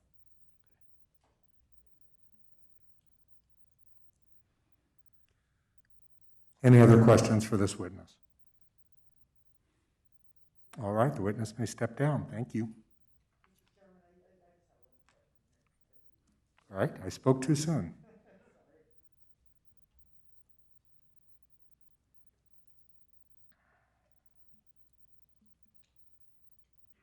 And you may not remember, or may not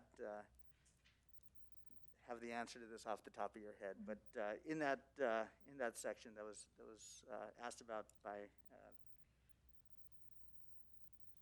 the board member, it states that in regard to the May 27th, 2021 meeting, so that's the Salvation Army meeting, it should be noted that Mr. Gonzalez testified that he relied on campaign staff. So when you're quoting testify, is that quoting any statement to you, or were you, as you initially believed, quoting from prior testimony? I believe it was in both, which is why we asked him that question during our interview with him. And So, I guess my follow-up to that would be, considering the nature of the allegations in this case, the Olguin 1 case,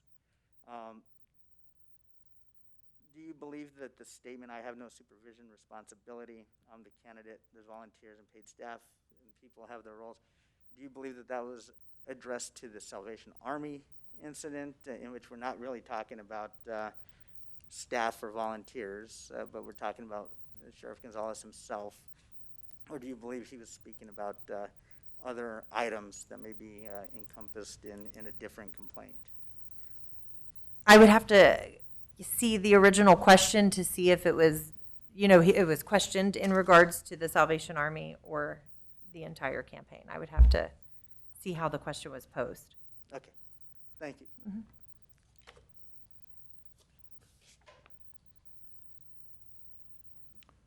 All right, if there's nothing further for this witness, thank you for your testimony. We appreciate it. Thank you.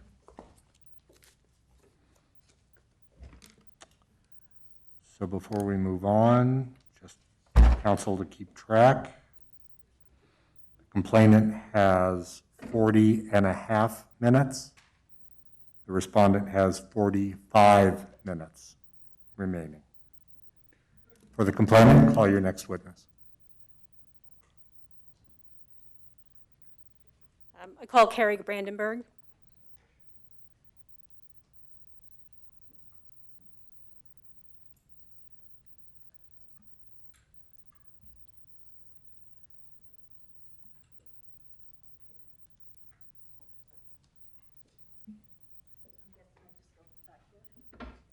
Yes.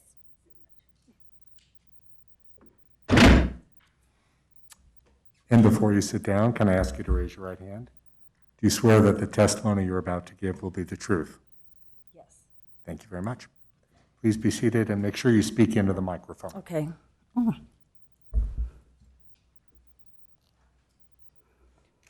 Good morning. Can Good morning. Could you tell the board your name? My name's Carrie Brandenburg. And what do you do, Ms. Brandenburg? I'm in private practice now. And what I'm did, an attorney. what did you do before that? I was district attorney for for 16 years. And prior to that, I was in private practice as a defense attorney. And you are also a member of the Salvation Advisory Board? Board. correct? Yes, I am. Salvation Army, sorry. Yes. How long have you done that? I think I got involved in that in 2017. I became a member. And I understand that you attended the May 27th meeting by Zoom, is that correct? I did. And so how well could you see the room while you were on Zoom? I mean, my perspective was kind of like a horseshoe, and I was at the end. And there was a table going on either side and then a table at the end. And there might have been people that I couldn't see that were too close to where the screen was, but I could see people sitting. I could see one person sitting to my left, several people on my right, and then I could see two individuals sitting at the end, or they were right in front of me. Could you see Sheriff Gonzalez when he was speaking to the board? Yes, he and his undersheriff, I don't know his exact title, they were right in front of me at a table that was, I would guess, parallel to the Zoom screen. And so were you watching while Sheriff Gonzalez was giving his talk? Yes. And then did you see what happened after he gave his talk? Yes. What did you see? He basically talked about the status of his office, and then at the end, he handed I believe it was a clipboard with some papers on it. Obviously, I couldn't see what was on the clipboard, but asked for people's signatures. Okay. And then I recall it went to his right and went up the table. Then I couldn't see it, and I really wasn't paying a lot of attention to where it was. And a couple minutes later, I heard him ask, or his undersheriff ask, where the clipboard was or where the papers were. And then that was on the opposite table, and they said, it's here, and they handed it to him, and then they left. Okay. Did you see anybody give money to anybody? No, there was no money. I was kind of watching that because I wasn't sure what was on the clipboard. Initially, I thought it was petitions for signatures, but then when there was no money, I didn't know what it was. Did you hear anybody ask for a contribution? I'm a little bit, because it's been a period of time, I recall him saying something like, we just need your signature. I can't say that I have real specific memory right now about you don't need to give us the $5, but I do recall him saying, we just need your signature. Let me sort of ask it a different way. Did you hear anyone say, we do need your $5? Please? No. Okay. And you didn't see anyone give $5? No, and I could see, I would have seen at least some people that were in front of me, and I don't know that anybody, I don't know if there was anybody that I couldn't see, but the people in front of me, they were passing it, and there was no money. So to be fair, something could have been happening behind the screen that you would Right, or right under the screen. I'm not exactly sure, But what I saw, no one, there was no money. And when he got the clipboard, there was no money or no discussion about money. Now, you're a Democrat, correct? Yes, But you also have a long career in law enforcement, correct? right. Do you have anything against Manny Gonzalez? No, I worked with Manny when he was sheriff, no issue. I had even spoken with Manny a couple of weeks before this meeting and gave him he had called me and I gave him my opinion on some issues and things that I thought needed to be done in the community. It was a very polite phone call. And I asked him to include me in what's going on with his campaign and stuff like that, and that I would follow it. And I also was in contact with his lawyer. One morning he called and I called him back, and at that point he was out of town, but we talked about it and what I would say or what I saw, I guess more what I saw. And he said, I was really surprised you returned my phone call, and I want to be as fair as possible. I even requested that I be subpoenaed so that there would not be any appearance that I was taking sides. Thank you. Nothing further.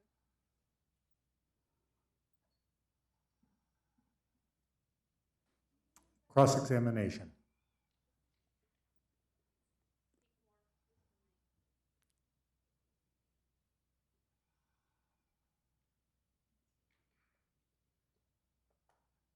All right, good morning, Ms. Brandon. Good morning. You may remember my voice. I'm the... You're the guy I talked to. And so we did have a conversation when we saw your name Right. come up on the witness list. And I did, just ask you what you had seen. And from what I remember, it was basically the same recitation you gave here. I do want to clarify just a couple things. So you were present by Zoom. By Zoom, I was. And so you really, being in person is everything, right? I mean, in Oh. terms of being able to observe and see things that are happening. Well, I'm so used to Zoom now. I'm kind of acclimated to it. But if I don't know what I couldn't see. It seemed like I could see everything. I could hear most things. Obviously, I don't know what I couldn't hear because I didn't hear it. But I felt like I was engaged in the meeting, and I had conversations with people while the meeting was ongoing, including Sheriff Gonzalez.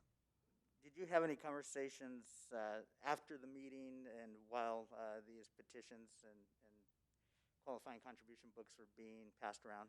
Actually, I think they were being passed around during the meeting after the sheriff made his presentation, because they were the first presenters, as you know, and so when they were getting up to leave, they asked, where's the clipboard, or where are the petitions? And he got it, and then they walked out, and then the rest of the meeting continued. What was your understanding of what he was passing around? Well, I thought it was petitions because he wanted signatures, but when I didn't see any money, I didn't. But why would you see money if it was petitions? Well, my understanding, and I could be wrong, is that you get a signature if you're trying to qualify for public financing. You get a signature and you get $5. Right, and that's a qualifying contribution form, which is Okay, what okay. we're talking about. And that's, do you understand that that's separate? From the petitions, right. And that's what I thought he was passing around. And maybe I use the word petition because I don't know if that word was used or if that's just what I used. But I thought that's what it was. But then when there wasn't any money, I was confused. I thought, that seems a little odd. But I didn't spend a whole lot of time thinking about it. And if there were nominating petitions being circulated around and being circulated in your vision, money wouldn't be expected to be passed around with a nominating petition. Is that right? That's my understanding. I don't know if it's correct. All right. And I know that when we talked, you emphasized a few times, and I think you've emphasized again here today, but I just want to make it that you were pretty clear with me that you weren't paying close attention at all to the situation. Is that right? No, I wasn't paying close attention, but I do remember it pretty clearly.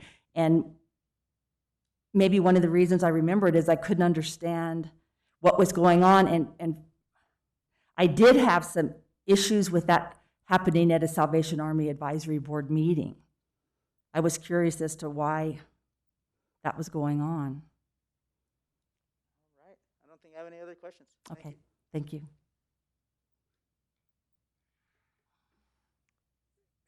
Are there any further questions?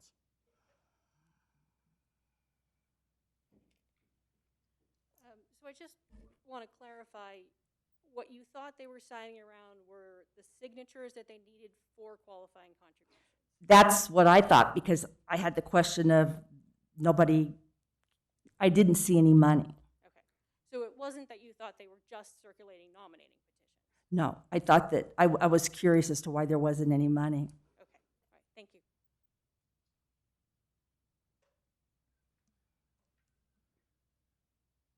Are there any questions of this witness from the board? Can I approach the witness?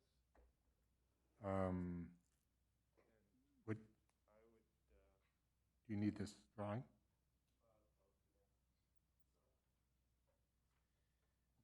Can you explain to everyone what it is you're showing the witness before you do? Well, I would like the witness to see if she recognizes it. Wait, excuse me. Can you explain to all the council, what you're showing them before you do? Let me do that. I'll block it.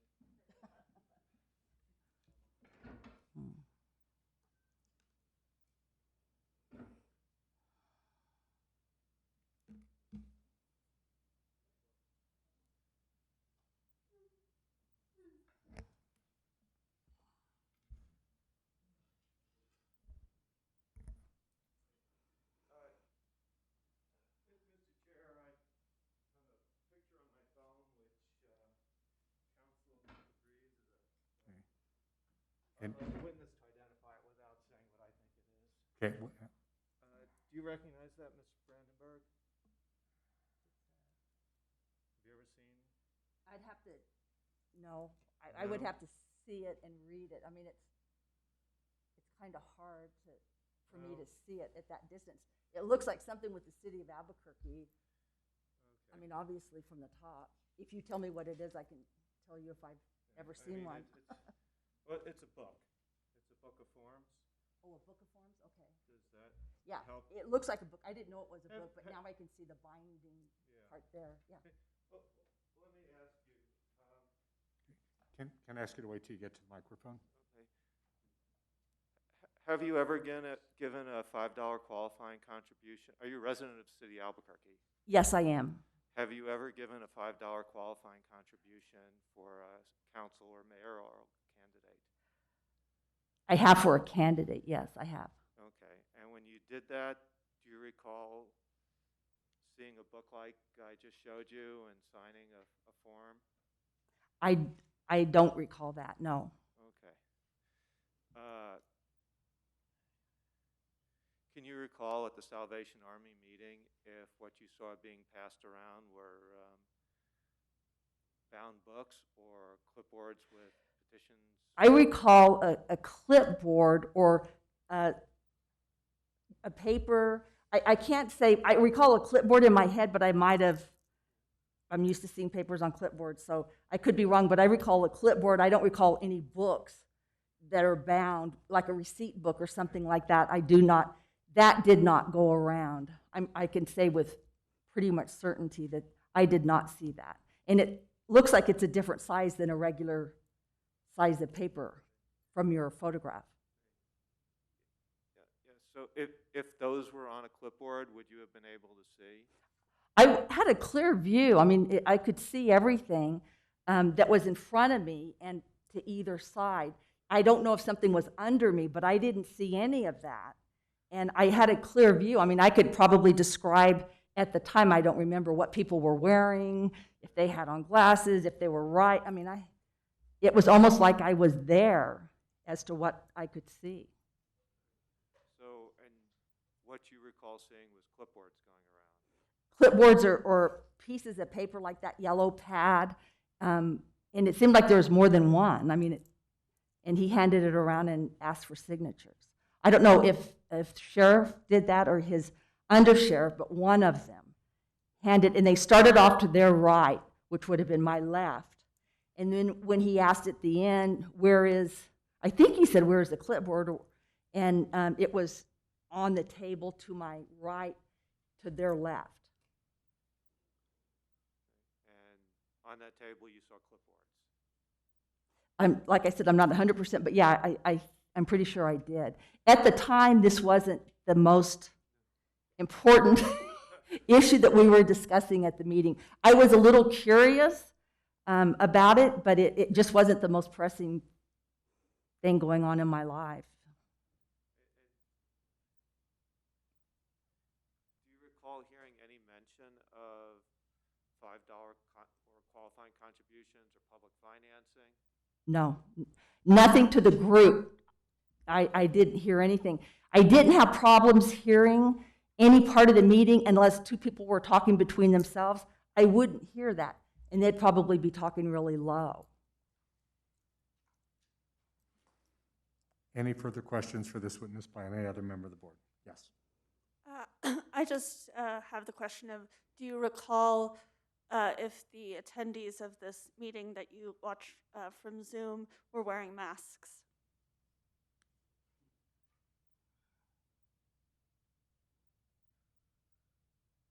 I'm so used to seeing masks. I don't know that I would notice that. One of the reasons why I was on Zoom is I did not want to be indoors in a room at that point in time. I felt safer on Zoom. I really can't answer that. Nothing struck me as odd. I don't think probably they were wearing masks. Maybe one or two people were, but I just don't think so. Thank you. Yes, another clarifying question. Did you hear Mr. Gonzalez or anyone else ask the group if they'd be willing to sign the petition and qualifying contribution books? It was indicated by the former witness that there was a announcement, or Mr. Gonzalez did ask if people would sign the petition and qualifying contribution books. You don't recall those No. two? I don't think so, because then that would have answered my question, and I wouldn't have been wondering what was going on. Thank you. Any additional questions from the board? In light of these questions, do either counsel have any further questions of this witness? All right, witness may be excused. Thank you for being here today. Counsel for complaining, you have another witness.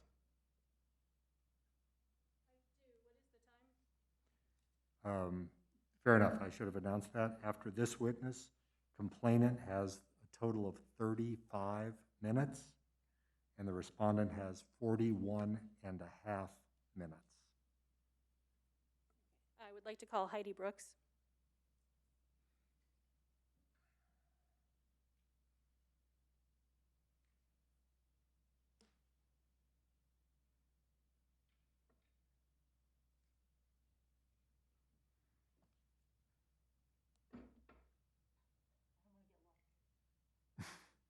We'll let you out, I promise. Before you sit down, can I ask you to raise your right hand, please? Do you swear the testimony you're about to give will be the truth? I do. Thank you very much. Please have a seat, and please speak into the microphone. Okay. Ms. Brooks, could you tell the board your name? Yes, my name is Heidi Brooks. What do you do for a living? I work in an appraisal office. Is Mr. Zanto one of your colleagues? Yes.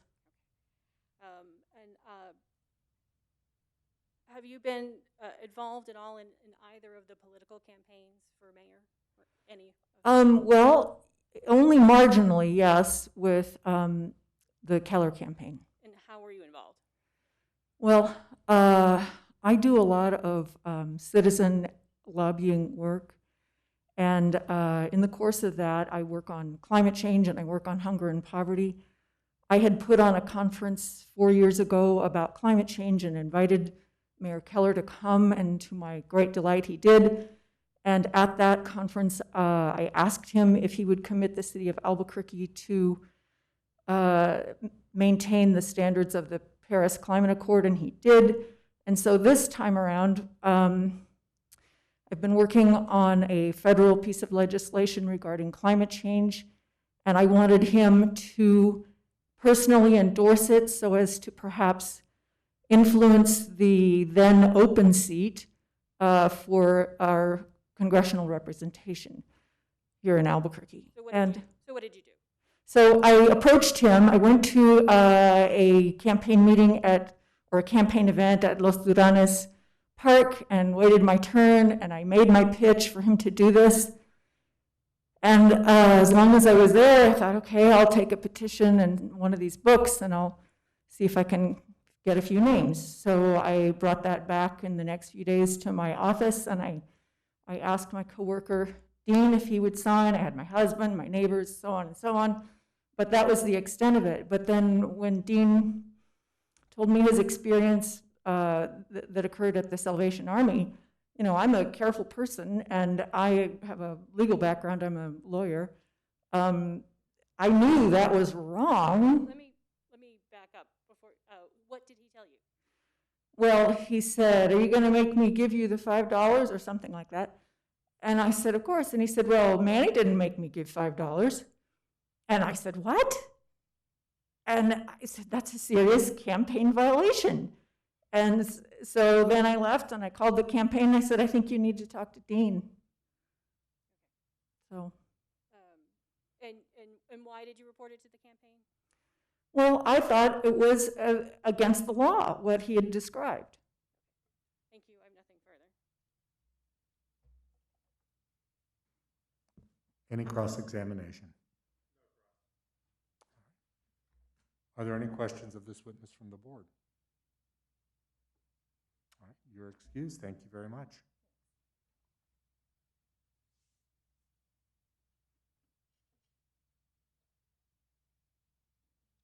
Any further questions for the complainant? I have one more witness.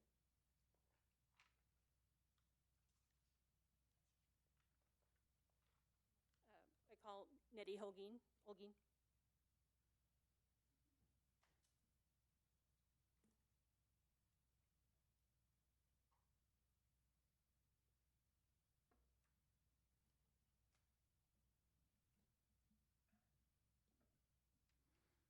Morning. If I can ask you to raise your right hand, please. Do you swear that the testimony you're about to give will be the truth? Thank you very much. Have a seat and please speak into the microphone. Could you state your name for the board? Nettie Olguin. And what is your occupation? I'm a political consultant. And are you currently working on the Keller campaign? I'm the campaign manager. Did you just hear Ms. Brooks describe her interaction with Mr. Zanto? Yes. And she said that she reached out to the campaign. Yes. Did you speak to her? Yes. What did she tell you? She told me that her colleague had gone to a meeting and that the sheriff himself, the candidate, did not take $5. That her colleague said that he had signed a qualifying contribution, and he had offered to pay $5, and the sheriff told him that it wasn't needed. What did you do after speaking with Ms. Brooks? Well, I agreed with her. I was like, that was alarming, and particularly that it was the candidate who should be modeling the right way to do this. And I asked her if she would ask her colleague if he would be willing to speak with me. Okay. And were you able to get in touch with him? Yes, I called him. And what did he tell you? He told me exactly the same story that we've heard today. He was at this meeting, and he signed a qualifying contribution. He had offered to give $5, and he was told to not worry about it. And what did you do after that? I went to the city clerk's office to verify that, in fact, he did sign a qualifying contribution book. Were you They able- have, yeah, I'm sorry. Oh, sorry, go ahead. the city clerk's office keeps all of the originals of all of the books that candidates collect. So there's, I think we had 500, maybe they had like 350 books. So we looked through them to find the book where Dean Zantel had signed.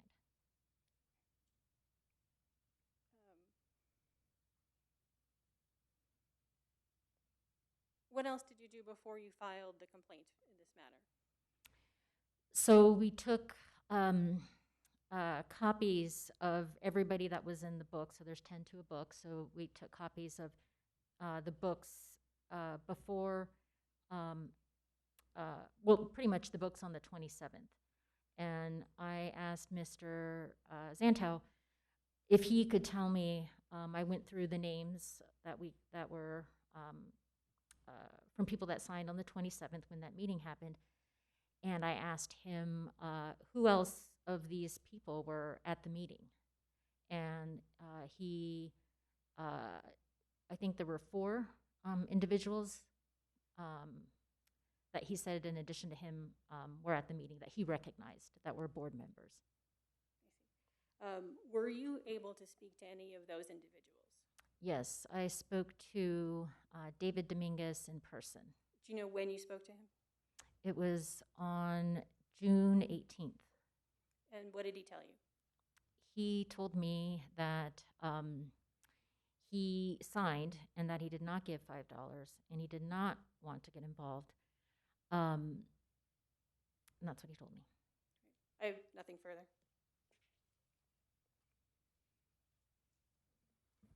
Cross-examination of this witness.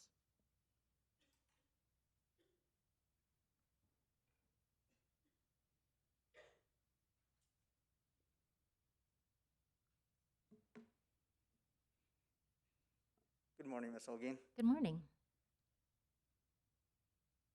All right, give me a second here.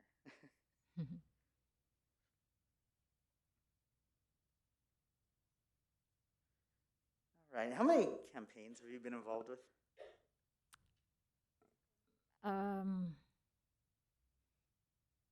Probably 100, over 100 in my career. Okay, and how many campaigns have you run? Oh, you know, I run campaigns, so probably the same number. So it's over 100 that you've run. Do you know how many of those were publicly financed?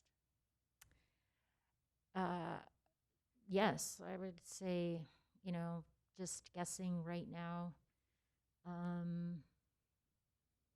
maybe less than 10.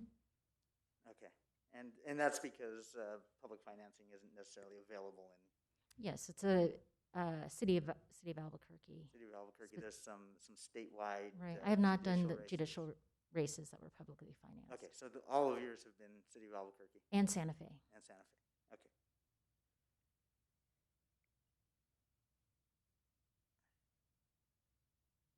I know I'm probably going to draw an objection for being outside the scope of the direct, but I'm going to try and I'm not trying to trap you, and I'm not That's trying to do fine. anything. I just have a couple questions that I think may have been sparked by some of the things that were said today. And since you have the kind of experience with these publicly financed campaigns that maybe very few on the board and very few of us have, I'm just going to ask you a couple just broad questions. And I know that you were on the witness list for just for your general knowledge of campaigns. I just have a couple, and if it gets objected to, I'll make my argument. But in your experience, does the average person get the difference between a nominating petition and a $5 contribution?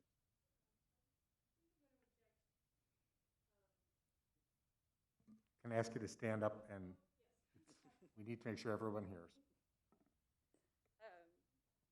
I do think object that that's beyond the scope. I think it's beyond how I described, and it calls really for speculation. I'm not sure what the average person, or she can speak to the average person. Objection sustained. All right.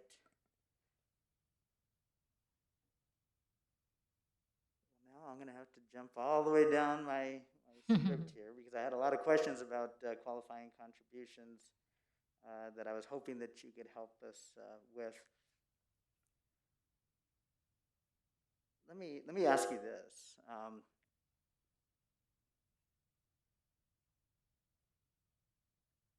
Would you agree that it's possible for someone collecting a qualifying contribution to make an honest mistake? Sure, I believe that's true, honest mistakes.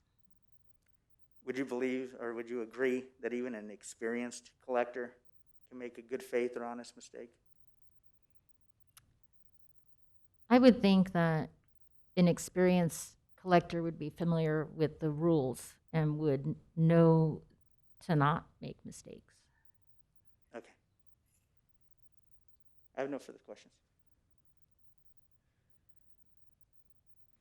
Any additional questions? All right. Any questions from the board of this witness? All right. Seeing none. Just following up on Mr. Gallegos' question to you about mistakes, are there more, are there mistakes that could be made in collecting a QC other than a signature or collecting the $5?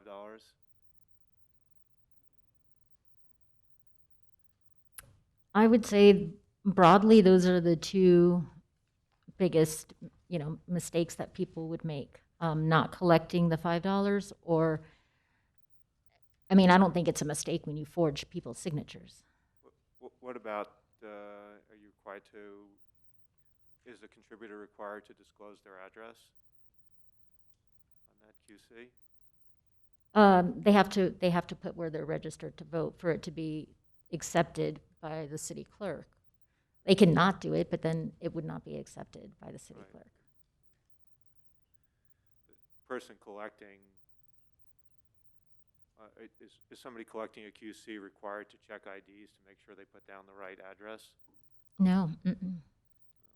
So, in your experience, do a lot of QCs get rejected because it turns out that person's, a lot is maybe a bad characterization, but do some get rejected because of addresses not matching voter files and not being in the Sure, city? plenty do, and that's not,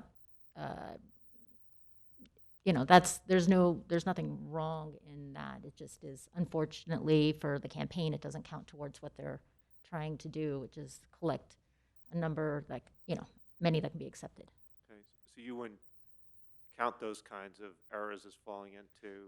No, I think those are the acceptable errors. It's, the voter might not have, remembered, where their proper, registration, was or something like that. So when you were responding to Mr. Gallegos and acknowledging that sometimes mistakes were made, you weren't talking about those kinds of mistakes. You were talking about... No, those are, I think,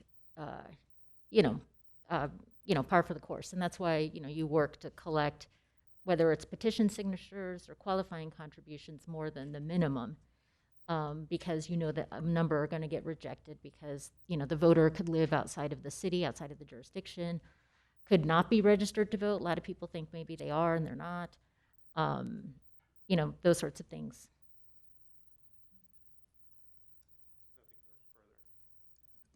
Do any other board members have questions for this witness?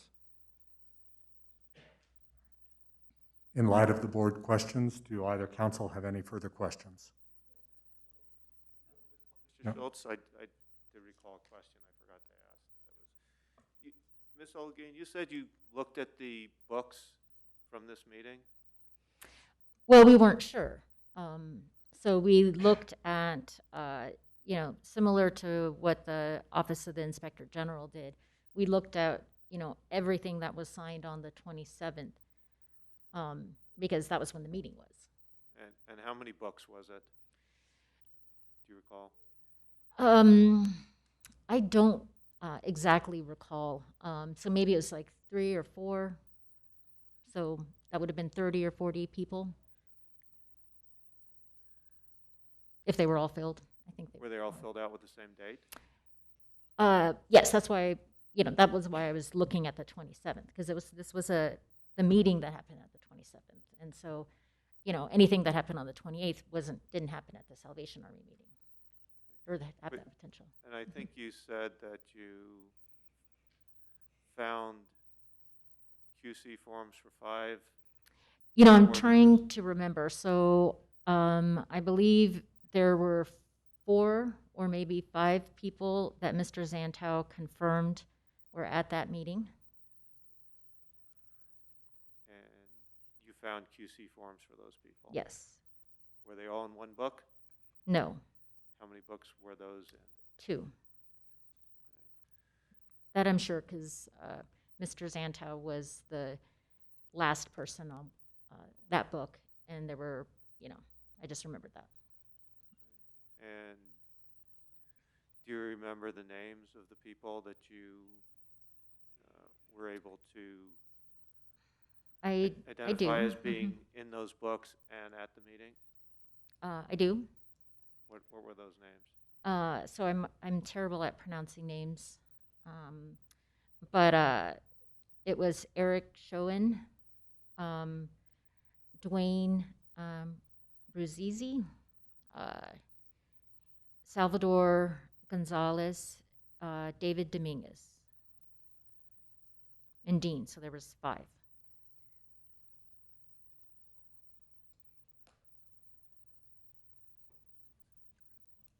In light of the additional question, do council have any further questions of this witness?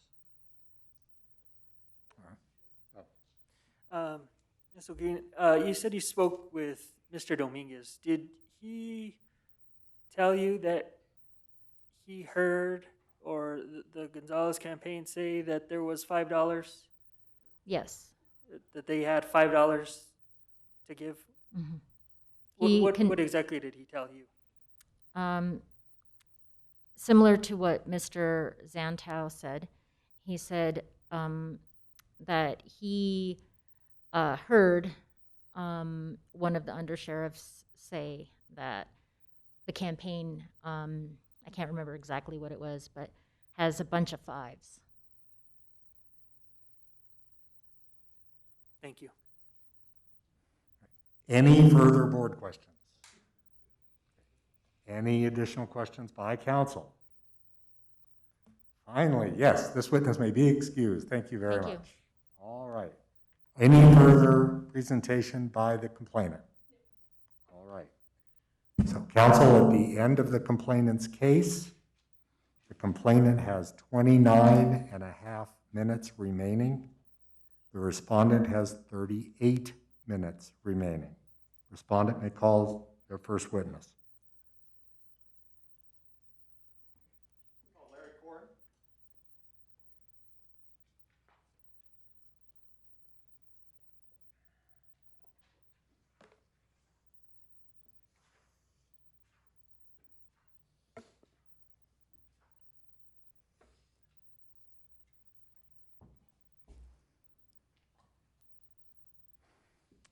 Mr. Corrin, if you can raise your right hand, please. Do you swear the testimony you're about to give will be the truth? I do. Thank you. Have a seat and please speak into the microphone. Mr. Corrin, could you please give me your name and occupation, please? Larry Corrin, I'm sorry. Larry Corrin, and I'm Undersheriff, Bernalillo County. Okay. Can you briefly outline your career progression for me?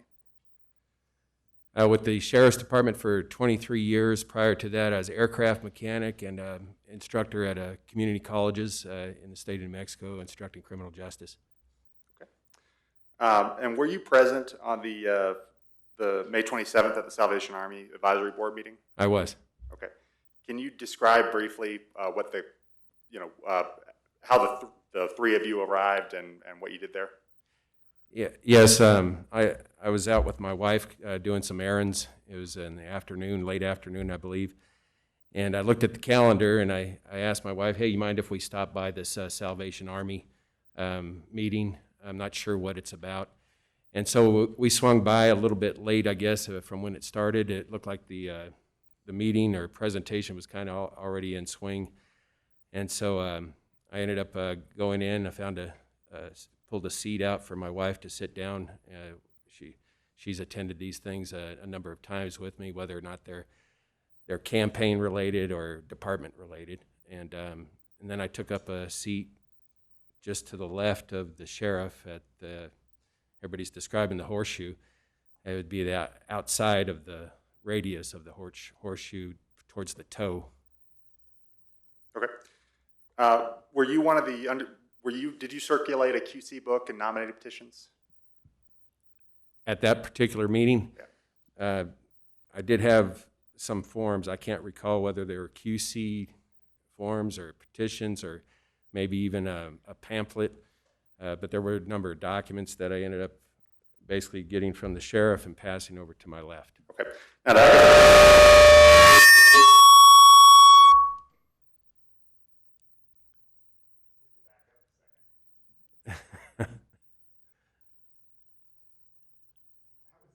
is it that the Gonzalez campaign got invited to come to this the Salvation Army event? I don't really recall how that came about. I just saw it on one of my calendars. Do you know any of the members of the board, or as far as you're aware, did Sid Covington or Manny Gonzalez know any of the members of the board?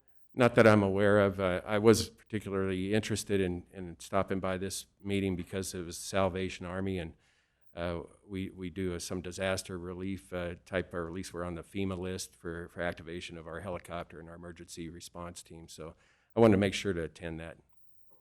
You didn't know anyone there? No. Did you hear the statement, the exchange that Dean Zantel described having with the sheriff? No. How does the campaign track when dealing with the hard copy QCs, not the online QCs that I know you guys encourage, but the hard copy QCs? How does the campaign track whether someone's given $5? Well, normally whoever's gathering the contribution forms ends up collecting the $5, and they basically, typically they'll just stack the $5 within the book and pass it over to the campaign manager. You keep $5 bills with the book? Normally that's the case. I mean, if you get a collection of campaigns, I would typically put it on an envelope and keep those kind of together.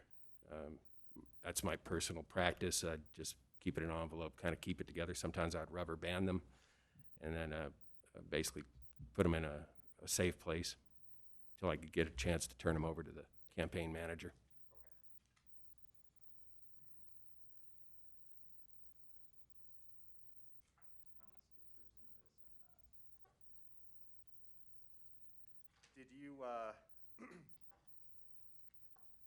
Did the campaign reconcile the QCs that were the QC slips that were filled out with the amount of money that was collected at this event?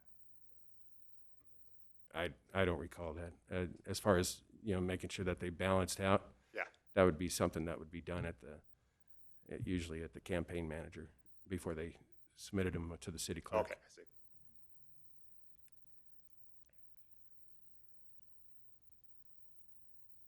I would personally, when I'd turn mine in, I'd make sure that that everything added up, that we had $5 for each form. Okay. And also about the campaign practices, or how you taught the campaign to operate. Were there any portions of the QC slips that the campaign would pre-fill?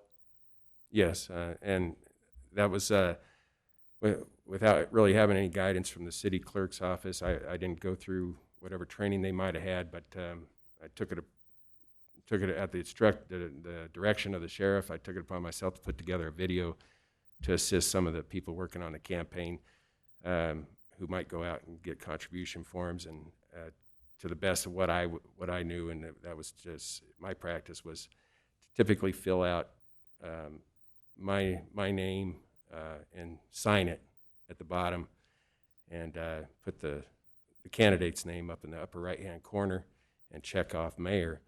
And that was pretty much the extent of it. If I found somebody who was maybe elderly, having a little hard time completing the form, I'd ask them if I could help at least fill out their address and do that for them, and then they would end up signing. Okay. And in the interest of time, I've got nothing farther with you. Thank you for coming today. Okay.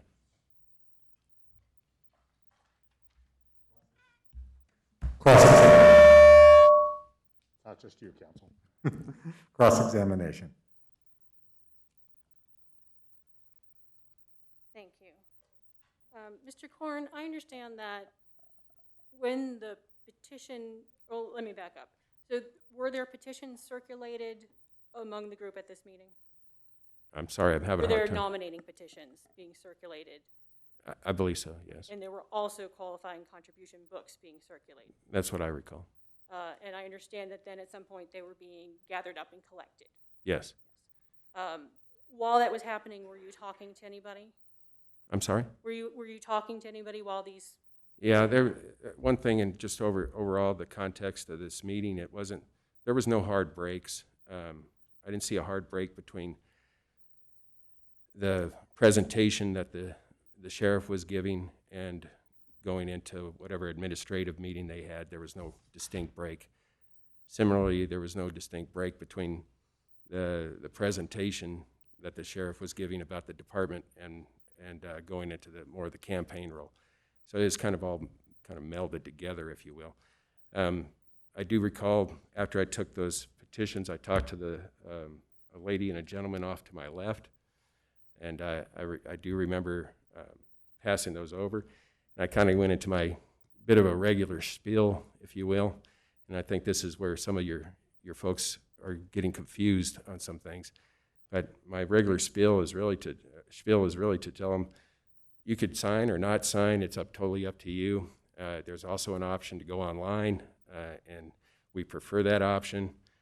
Also, one is for I started explaining because there was a lot of discussion going on in the room. I started explaining that you can it's one form is for a $5 contribution, and you could sign that, and then the other form is for the petition to be on the ballot. And one requires your signature, the other one requires $5. If you don't have the exact $5, the exact change, we do have plenty of $5 to make change. And so I think that's where I'm hearing that some confusion here. So I did tell somebody that we have $5 to make change. So you said it was the lady and gentleman to your left. Yeah, there's I don't believe she signed, and she just passed it on to the next person. Was that perhaps Ms. Lawson? I don't know. I don't know. Was it a person? It was the only female that was present, other than the DA who was up on the screen. Okay, and was the other person Lieutenant Altman? I don't know who Lieutenant Altman is. That the gentleman off my right, the APD officer? Let me go back. So you said there was a lot of discussion going on. Yeah. So, and you were explaining to two people the ins and outs of petitions and books, yes, and qualifying contributions. Okay, I'm having a hard time hearing you. Oh, I'm sorry. So there was a lot of discussion going on, yes? Okay. And you were having a specific conversation with two people, yes? Primarily with this lady who was off my left, and I don't know if it's her partner or just one member of the board to her left. So you wouldn't have necessarily heard everything that was being said to Sheriff Gonzalez? No. And you wouldn't have heard everything that Sheriff Gonzalez was saying to other people? No. Okay. And did you collect any money during this meeting? I did not. Did you collect any paperwork during this meeting? I may have during the end as we were heading out, but ultimately I couldn't tell you right now what paperwork I collected, whether it was a petition form or a book. Did you see Mr. Zanto reach in his wallet to get money? I don't recall that. Did you see Mr. Zanto give money to anybody? No, I up until here recently, I didn't even know who Mr. Zantel was. And you said you didn't determine as you were leaving whether there was a balance between the number of receipts and the amount of money collected, correct? No. You didn't make that determination? No. So assuming that there were 5 receipts, you didn't check to make sure there was $25? No. I have nothing further.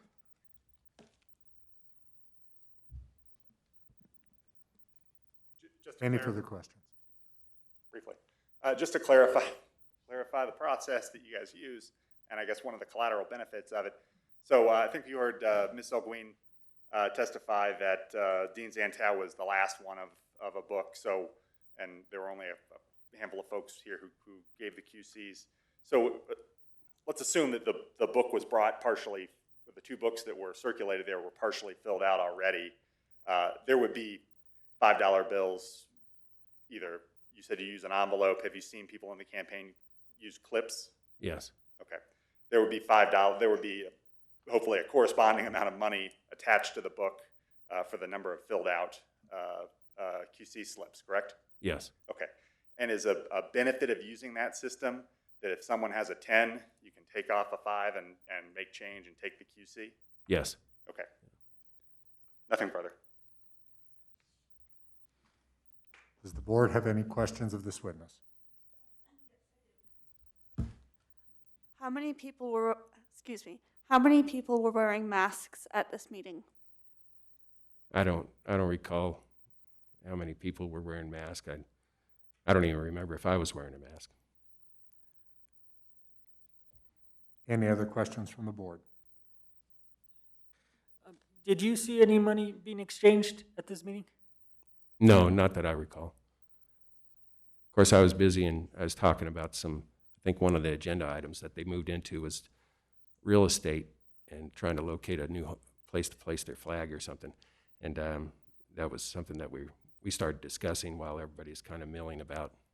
But you didn't see any No. money being exchanged at any point during this meeting? No. Any additional board questions? In light of the board questions, do council have any further questions of this witness?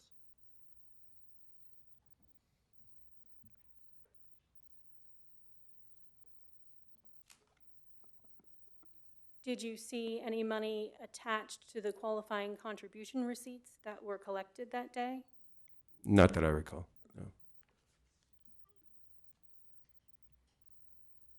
All right. No further questions of this witness? Thank you very much for being here today. At the conclusion of this witness, complainant has 25 minutes remaining. Respondent has 31. Respondent may call its next witness. Call Sid Covington.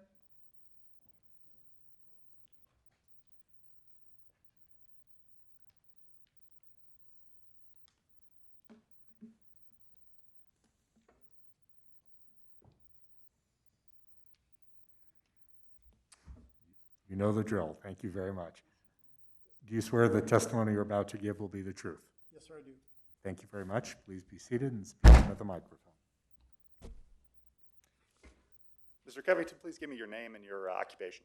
First name is Shurek. It's Shureke. Last name is Covington, Undersheriff with the Bernalillo County Sheriff's Office. Okay. And you're one of 2 undersheriffs, correct?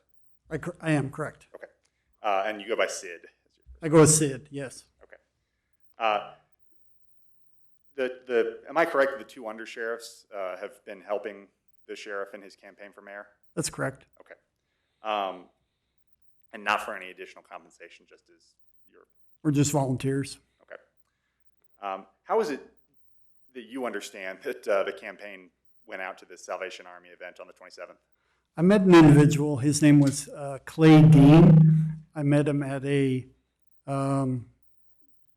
some sort of event prior to the Salvation Army event. It was a campaign event, and he invited us to attend the Salvation Army meeting. Okay. So did you, other than Mr. Dean, did you know anyone at the Salvation Army event? I didn't really even know him. I think he called me and said he had met me in an event, and so I didn't really even know him. He just invited us. And I didn't know anybody else other than the sheriff and the undersheriffs. Okay. And so you set this event up for the campaign kind of largely just, it's the Salvation Army. It's a good group to appear in front of, and B, we're campaigning, and so we go to places that invite us. Right. And we work with the Salvation Army on occasion for different issues, homelessness, different issues like that. So I'm familiar with them. Okay. At the meeting, did you observe or hear this exchange between Mr. Zantel and the sheriff? No. Okay. But do you kind of recognize, so the sheriff's response about, no, don't worry about that, we'll handle it, or whatever it was, we'll cover it. Does that response ring any bells for you? Sure. Wait, please don't answer. I need you to come to the. I am going to inject to the extent that the question misstates Mr. Zanto's testimony as to what, he has been very consistent in what Sheriff Gonzalez said. Objection overruled. So whatever exactly it was, I mean, it's been said a couple times here. I think you've told me that rings a bell to you, though, as being something that the sheriff might have said. Is that right? Sure. In conversations with other people that I've been with when the sheriff's talking to, he often tells them not to worry about signing, the area where he has to sign as the representative collecting the money, and not to fill out the top of the book where it says Mayor Manuel Gonzalez. Early on in our campaign, again, we didn't have any training or anything, but people call Manuel Gonzalez Manny. They misspell Gonzalez often. So he would tell them, I got that. Don't worry about that. I'll take care of that. So that was a common statement that I heard throughout the course of this. And the idea being that the campaign tried to be a little militant about getting it exactly right. Manuel, not Manny, and then the third. Yeah, early on, we recognized that because, we handed the book out blank and it would come back with Manny Gonzalez with Gonzalez spelled wrong. And we don't know if that's an issue with the clerk. We don't know, but we wanted to make sure we didn't get a rejected QC based on a misspelling of the sheriff's name. Sure. And he's in the law enforcement community. He's an APD officer, so you might be aware of Patricio Rualoba recently got kicked out of the legislature for, I think, omitting a district, his legislative district. He told me about that, yes. Okay. So there was just a general cultural awareness of getting this exactly right. Yeah, I mean, we weren't sure what QCs were rejected for. We were just trying to be as good at them as we could. And you've now, I guess, in the wake of these allegations, have gone in and looked at QC books, and you're aware that actually the Keller campaign uses stamps, correct? Correct. To make sure they're correct. Yeah, it appears to be some sort of stamp where they stamp Tim Keller's name on that portion so that it's exact. Yeah. But you guys didn't do that, and so I don't know. You've looked at Dean Zantel's QC. Obviously, at the top right, where it's the candidate's name, it's Manny Gonzalez clearly wrote that in himself. Yes. Okay.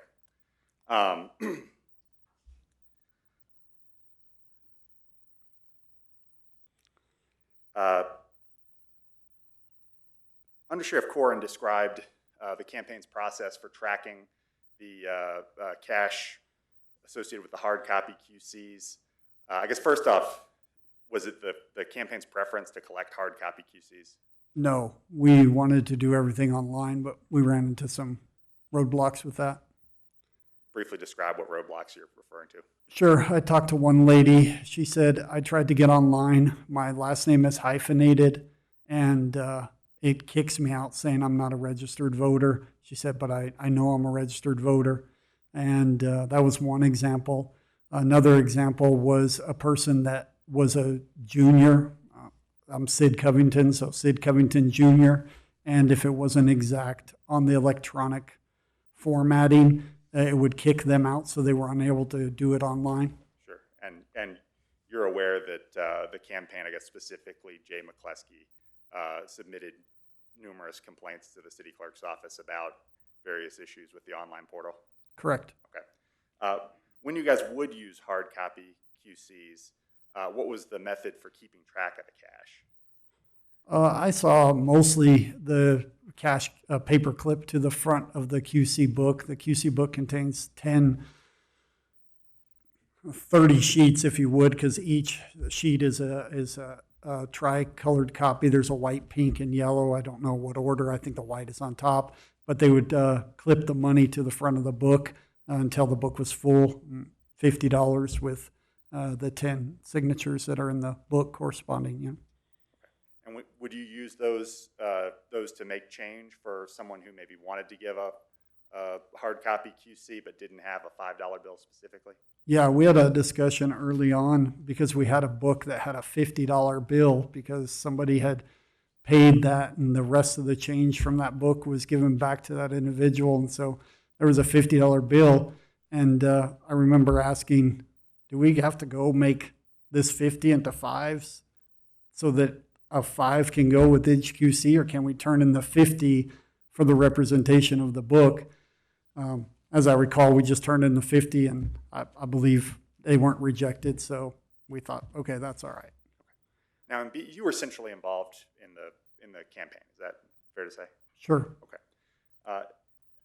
Did you ever hear anything, either from the sheriff or anyone else in the campaign, that suggested that folks, there were improprieties in the collection of qualifying contributions?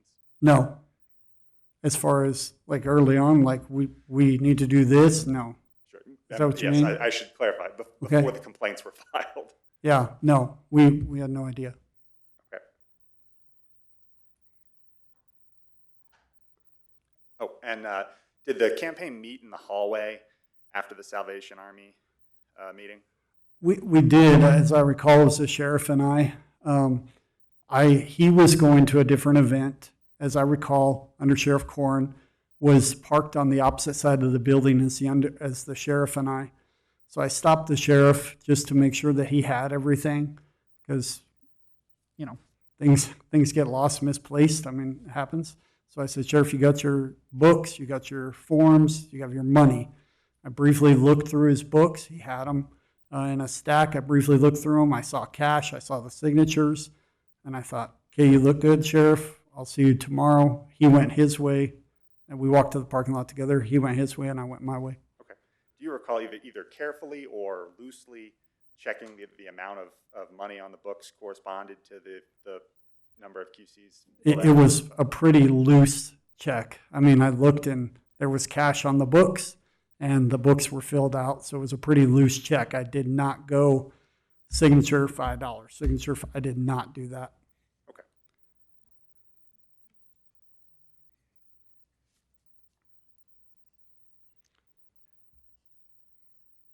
Nothing farther. Thank you.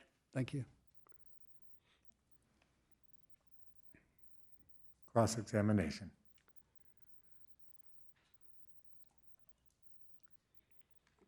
So, Mr. Covington, would you agree that while the petitions and qualifying contribution books were being collected, there was a lot of discussion going on in the room? Yes, ma'am. Were you having a conversation with anyone in particular? Yes, ma'am. Lieutenant Altman, I think is how you say his last name, was seated to my right. He said, I'll sign the book and I'll give the $5. And I said, oh, okay, cool. So I grabbed the clipboard. I said, you live in Albuquerque? He said, no, I live in Rio Rancho. And I said, oh, you can't sign. And he's like, he said something, and I made a joke and told him he needs to move to Albuquerque, something of that nature. And we moved on. We started talking about other things, unrelated, just small talk, family, stuff like that.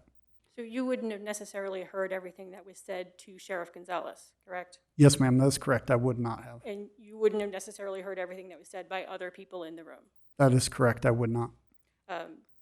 Did you collect any money during this meeting or at the meeting? There was, as I recall, on the far side of the table. So we're sitting at a horseshoe, and I was seated in this corner of the horseshoe here, next to Steve Altman, if that makes sense. And I'm trying to give you a visual, but it actually does to me. Okay, good. So on this table over here, I talked to Steve Altman.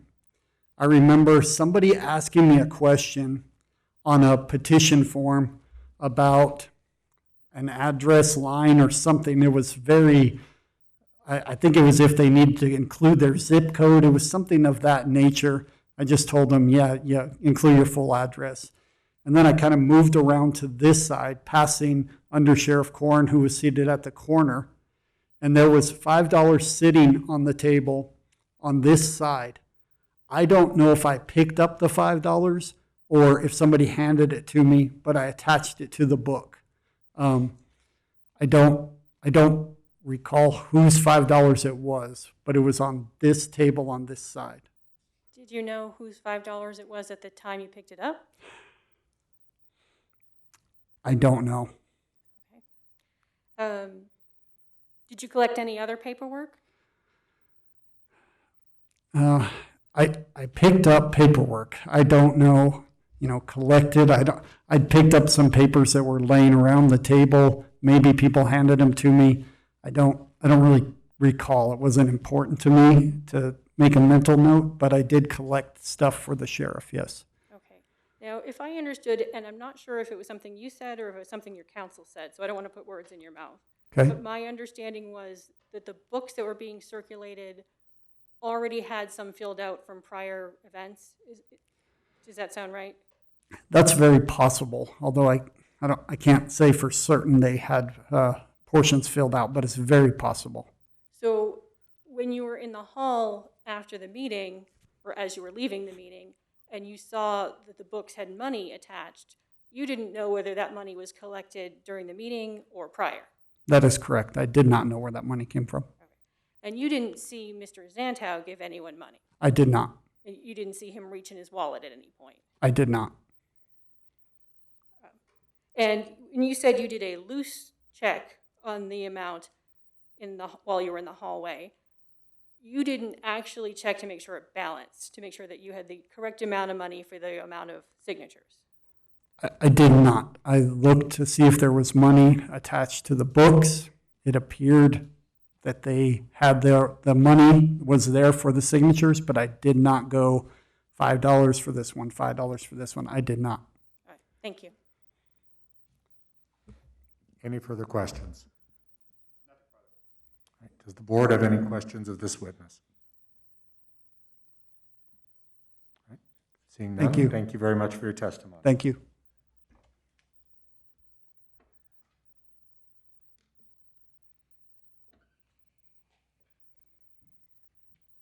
So the current running total is the complainant has 21 minutes remaining and the respondent has 22 minutes remaining. Next witness.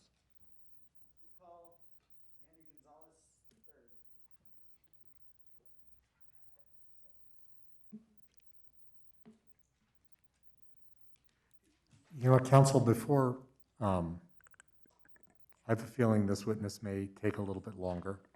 We've been going for a while. Can I suggest we take a 5-minute break?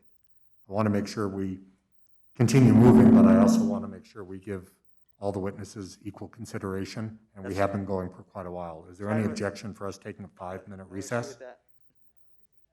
All right, we will be in recess for 5 minutes.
All right, can we move everybody back to their assigned positions?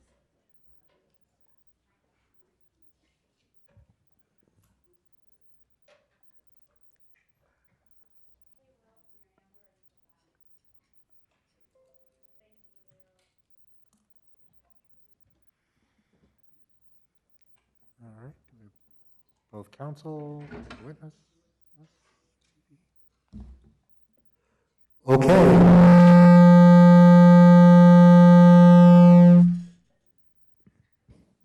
Okay. Thank you very much, sir. Do you swear that the testimony you're about to give will be the truth? Yes, I do. Thank you very much. Have a seat. Please speak into the microphone.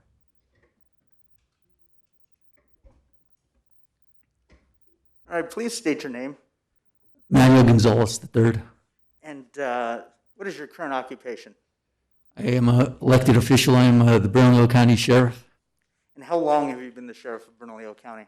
since January 1st, 2015. All right, and prior to that, did you have any law enforcement experience? Yes, I started with the Bernalillo County Sheriff's Office on August 14th, 1989, and I concluded that service on, I believe, December 31st, 2010. All right, and did you have any prior military service? Yes, And what was that? I served in the United States Marine Corps from 1981 to 1985. All right, and you're a native of Albuquerque, is that right? Yes, I am. When did you decide to run for mayor of Albuquerque? Officially? I'm sure you were thinking about it for a while, but when did you decide to actually run? I believe it was the announcement date was April. I don't know the exact date, but April of 2021. All right, and as part of that decision to run for mayor, did you decide to pursue public financing? Yes. All right, is it your understanding that in order to qualify for public financing, your campaign had to collect a certain number of qualifying contributions? Yes. And specifically, that means receiving $5 contributions from qualified contributors? Yes. And those could be collected either online through the City of Albuquerque's website or in hard copy using a qualifying contributor book. Is that right? Yes. Did you personally collect qualifying contributions using the hard copy QC books? Yes. Prior to collecting those qualifying contributions, did you read the city clerk's rules regarding qualifying contribution collection? Yes. Was it your understanding then that you were supposed to collect a $5 contribution from the contributor who signs the QC form? Yes. So basically, and correct me if I'm wrong, the procedure was to have a willing contributor sign the QC form and to collect a $5 contribution from that contributor. Yes. Is that what you did as a matter of routine? Yes. Did you ever tell anyone who signed a QC form that they don't have to give $5? No. Did you ever refuse a $5 contribution from someone who was trying to give it to you after signing the QC form? No. Did you ever tell anyone associated with your campaign that it was okay to collect a QC form without the $5? No. To your knowledge, did your campaign have any mechanism for covering shortfalls in $5 contributions? No. For example, did you have a stash or set aside money to cover shortfalls in $5 contributions? No.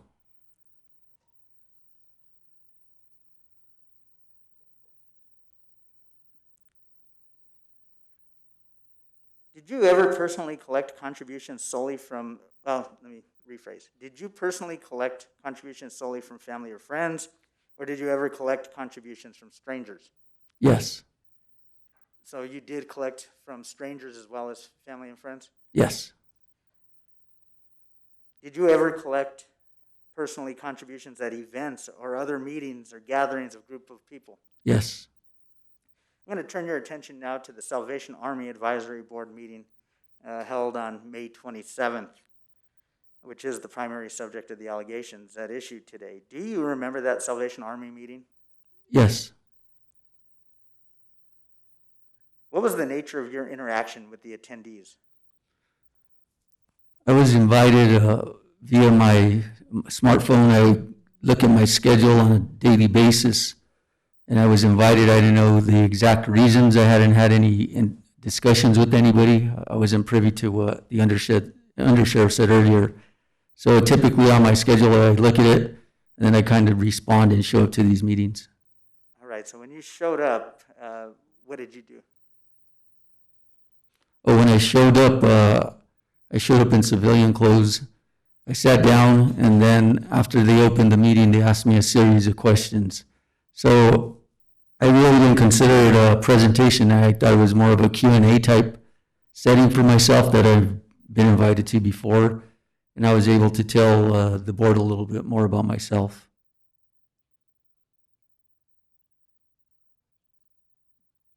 When you were finished with that Q&A session, did you ask the attendees if they would like to sign a nominating petition and give $5? To the best of my recollection, yes. Do you remember what their reaction is, to the best of your recollection? To the best of my recollection, they all raised their hands, for the exception of Mr. Alterman, because he was a resident in the city of Albuquerque. All right, so we've had a pretty lengthy discussion regarding QCs. We haven't really discussed nominating petitions, and I know I'm running short on time, so I'm not going to get too deep into this. But are nominating petitions separate from QC forms? Yes. And by separate, they are actually two separate forms. Is that right? Two separate documents. And the purpose of the nominating petition is to get you on the ballot. Is that your understanding? Yes. And so if a person wanted to make sure you got on the ballot, they would have to sign the petition. Yes, that's correct. And if a person wanted to make sure that you receive public financing, they would have to sign the QC form and provide $5. Is that your understanding? Yes.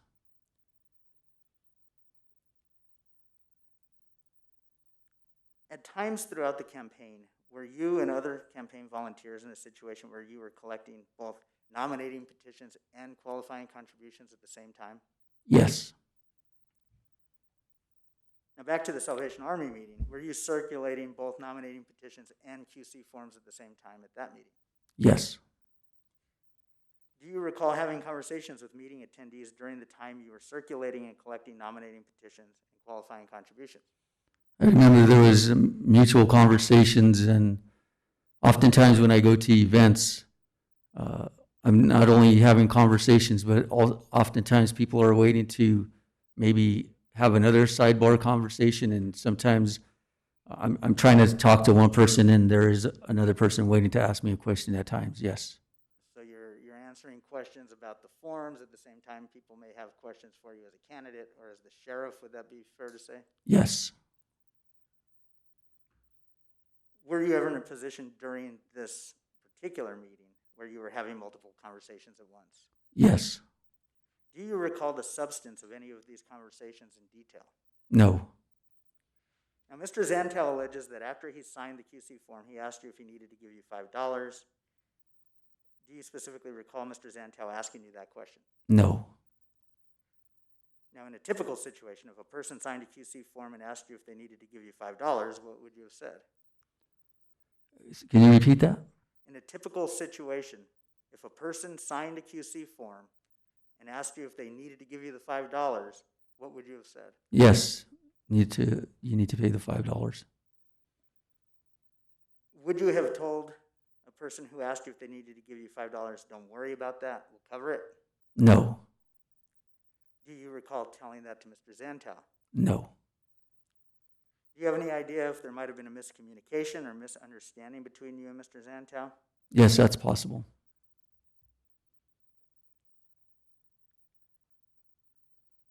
Now, placing Mr. Zantel's allegations aside, do you recall collecting a QC form from anyone else at the Salvation Army meeting without collecting the $5?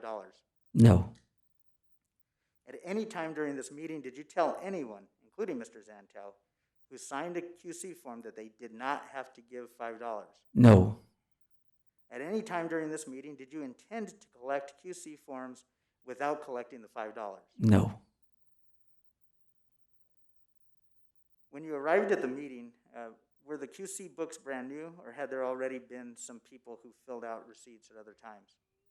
I believe, I can't remember exactly, but I remember I had more than one book possibly attached to a clipboard along with multiple petitions for signatures. I would believe that the petition possibly was partially filled out, and so was maybe one book. I'm not sure if maybe another book was, but I know there's a chance that possibly one was. And so, I mean, I guess when you go to a new event, you're not required in any way by rule or by law to break out a fresh book. Is that right? No. After the meeting, do you recall there being anything off or unusual with the amount of money collected during the meeting? No. After the meeting, did you have any reason to believe that the contributions in your possession came from anyone other than the contributors? No.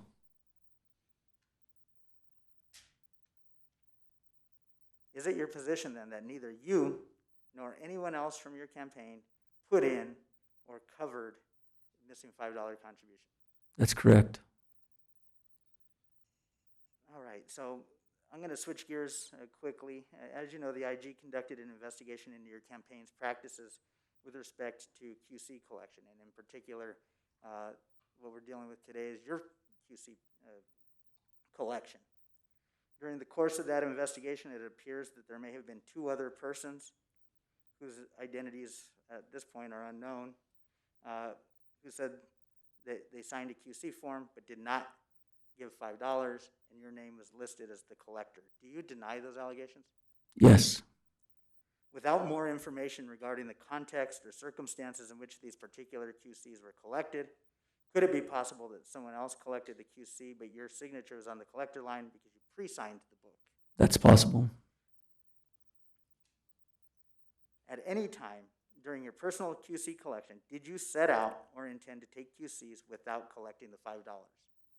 No. Do you know how many QCs you are listed as the collector for? No. Would it surprise you if that number in the IG report is listed as 246?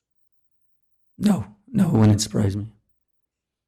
And that's the highest number of collected QCs for your campaign. Would that surprise you? I'm sorry? That's the highest number of collected QCs for your campaign. Does that surprise you?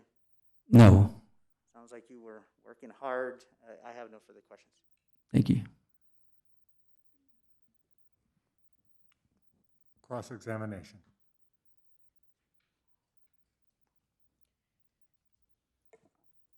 Sheriff, if I understood you correctly, and I'm not sure because you two were going a little fast, are you saying that sometimes you pre-signed your name on a qualifying contribution receipt that somebody else then later collected and filled out? I would say that I've pre-filled out the part where it says sheriff and mayor. I would consider that part of being pre-filled out. Did you pre-fill out your name as the representative collecting contribution on the bottom? That I can't recall. I can't say for sure. It's been a while. I've met thousands of people. I can't tell you for sure. So you're not saying that somebody else at this meeting actually collected these contributions, all of which have your name on it? I'm not saying that.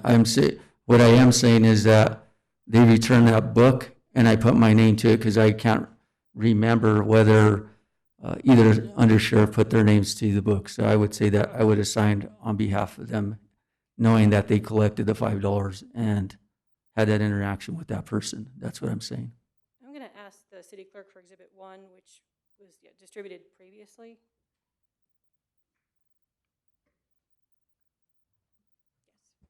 I'm sorry, Council, is that Exhibit 1? Yes. Okay, thank you.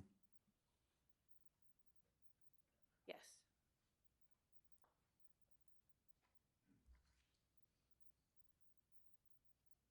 Do you recognize Exhibit 1? Yes. And Exhibit 1 is the qualifying contribution signed by Dean Zanto, correct? That's correct.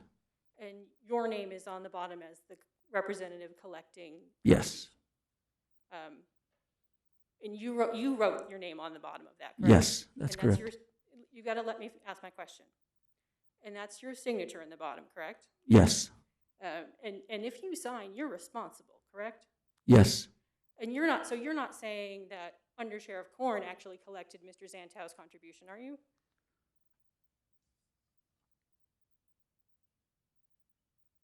I'm not saying that. I'm saying that I signed this document, and I'm not sure in the scheme of the events if somebody possibly could have picked it up, just like Under Sheriff Sid Covington testified that he picked up a $5 contribution.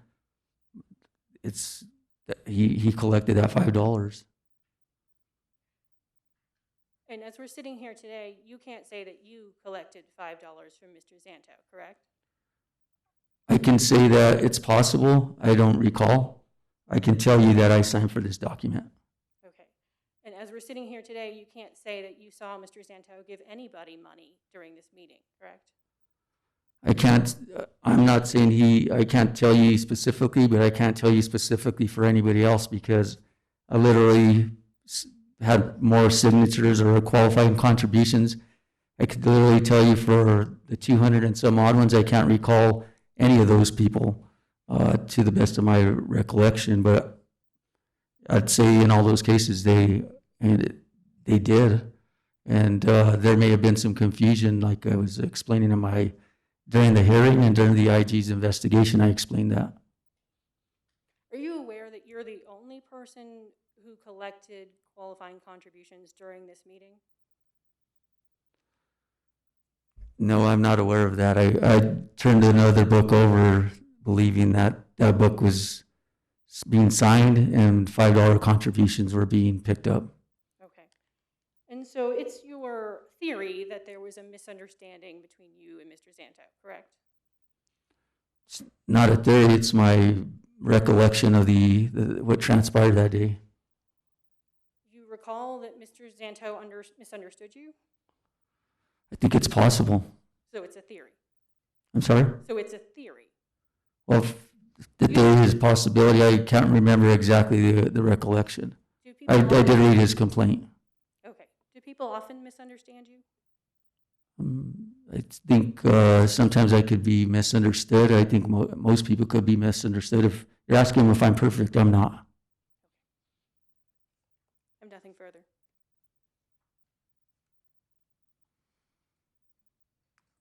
Further questioning from council. Very briefly. Sheriff Gonzalez, do you know how many people you interacted with during the course of collecting nominating petitions and qualifying contributions? No, but I'd say in the thousands. In the thousands. Do you remember every one of the interactions that you had with all of those thousands of people? No. Did this Salvation Army meeting prior to the filing of the complaint stand out in your mind in any way? No. Right, no further questions. Questions of this witness from the board?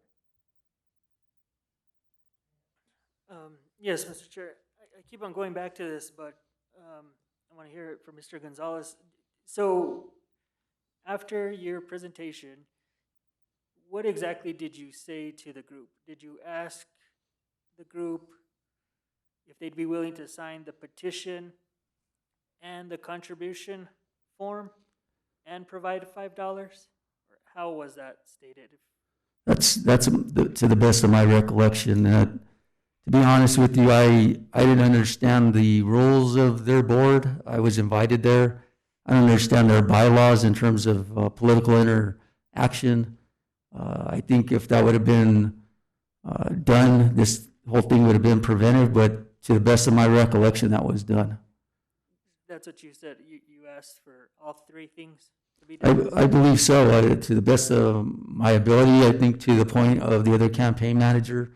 This is my first city election, and we're very inexperienced. So I did the best I was. There was no training offered, and we tried to do the best to train our volunteers to be successful. And here we are sitting today. And you said that after you did that, every hand was raised. People wanted to sign and contribute. Did you receive any $5 that day? Yes, I believe so. No, further. Thank you. Thank you. Additional questions from the board? Sheriff Gonzalez, so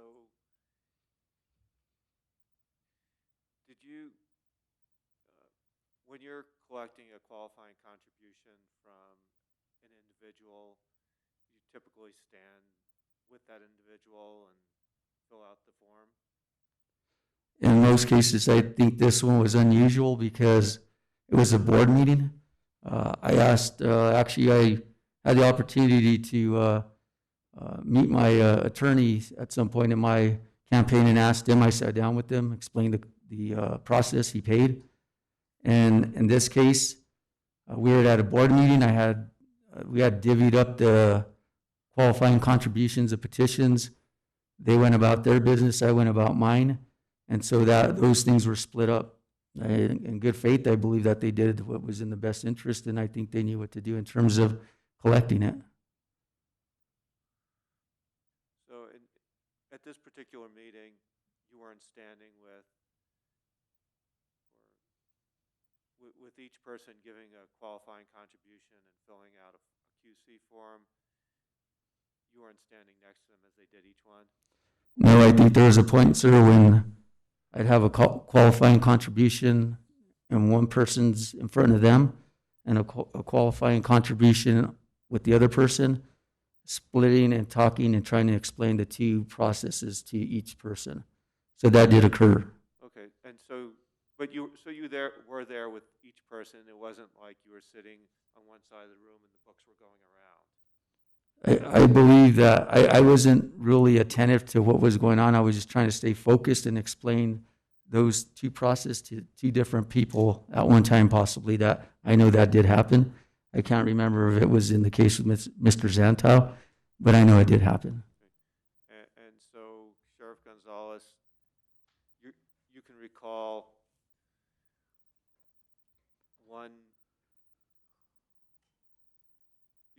speaking with two people at that meeting while you're collecting QCs, and you don't recall speaking with any other people about collecting QCs at that meeting? I think it happened on more than one occasion, but that was just at that respective meeting. But at that particular meeting, do you recall speaking with more than two people about their QCs, or only two people as you described?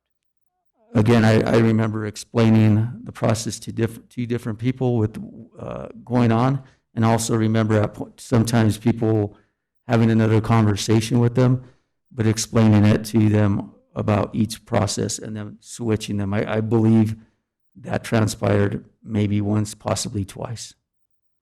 And you're referring to the Salvation Army meeting, or? Yes. Okay. So you might have had two episodes where you're talking to two different people? Yes, sir.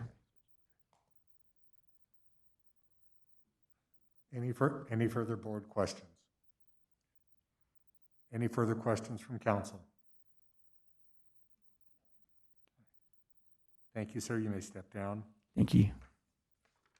I want to remind council at the present time, complainant has 16 and a half minutes. Respondent has 9 and a half minutes. That is your total remaining time. That includes all witnesses, all testimony, and your closing argument, and time will be strictly enforced.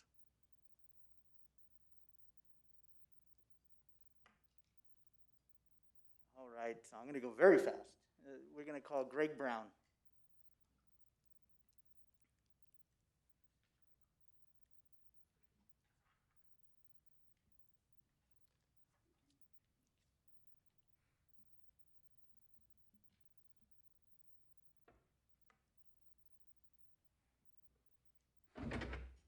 Do you swear the testimony you are about to give will be the truth?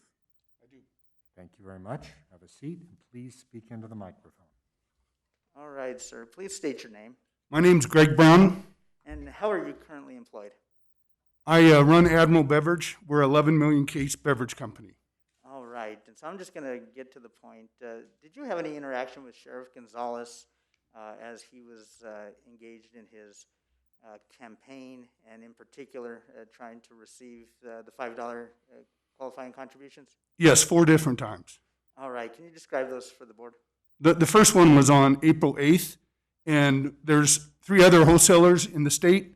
So us four got together with Under Sheriff Sid and the sheriff, and we had a little conversation about how to make the city safer.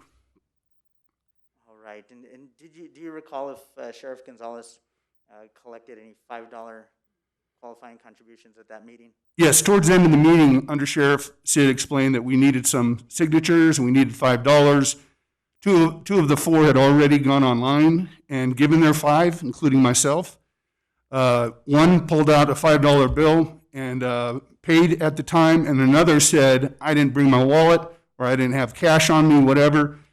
And Under Sheriff Sid said, the good news is you can do it online. He explained it. Then he also asked me, because I had the link that he had sent me a week before, he goes, Greg, can you forward this to Gary Archuleta from National? And then Gary was able to do it later that day at his office. And was Sheriff Gonzalez present at that meeting? Yes, he was.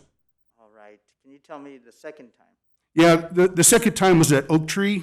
We had a 2-hour meeting with about 25 people. I brought 5 of my employees, and at one point, it came up about the $5, and I actually stood up because I knew most everybody in the meeting. I had a bunch of employees there, and I said, look, this $5 is very important to get public financing.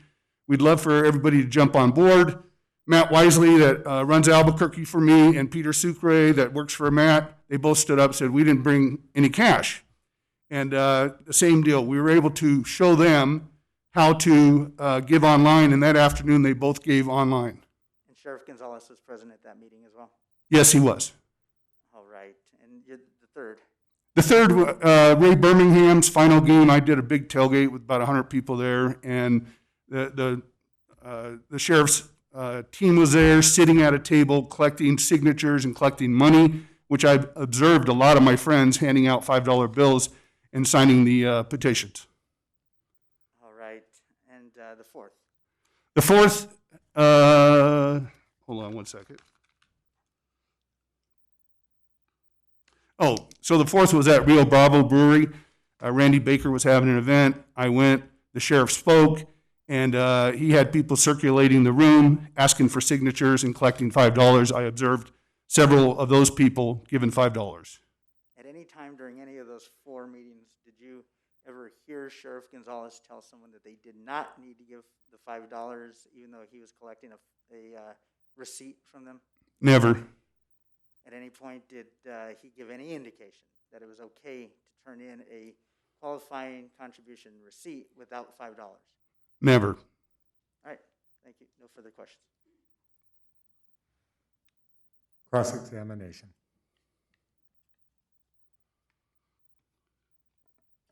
Mr. Brown, were you at the May 27th, 2021 meeting of the Salvation Army Advisory Board? I was not. Thank you.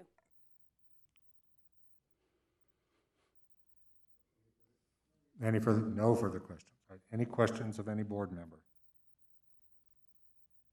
All right. Thank you, sir. You may step down. Thank you very much. Do you have another witness?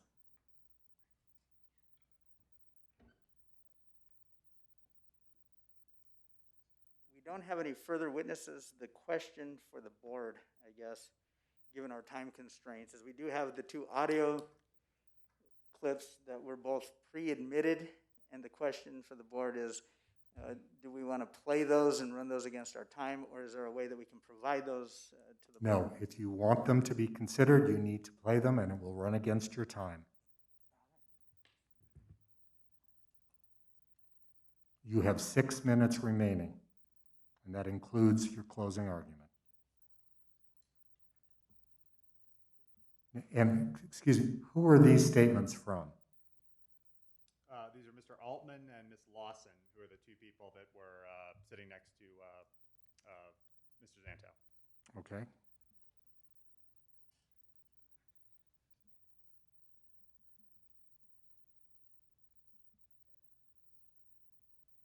All right, are we connected to this, or what's the? I've got this thing here.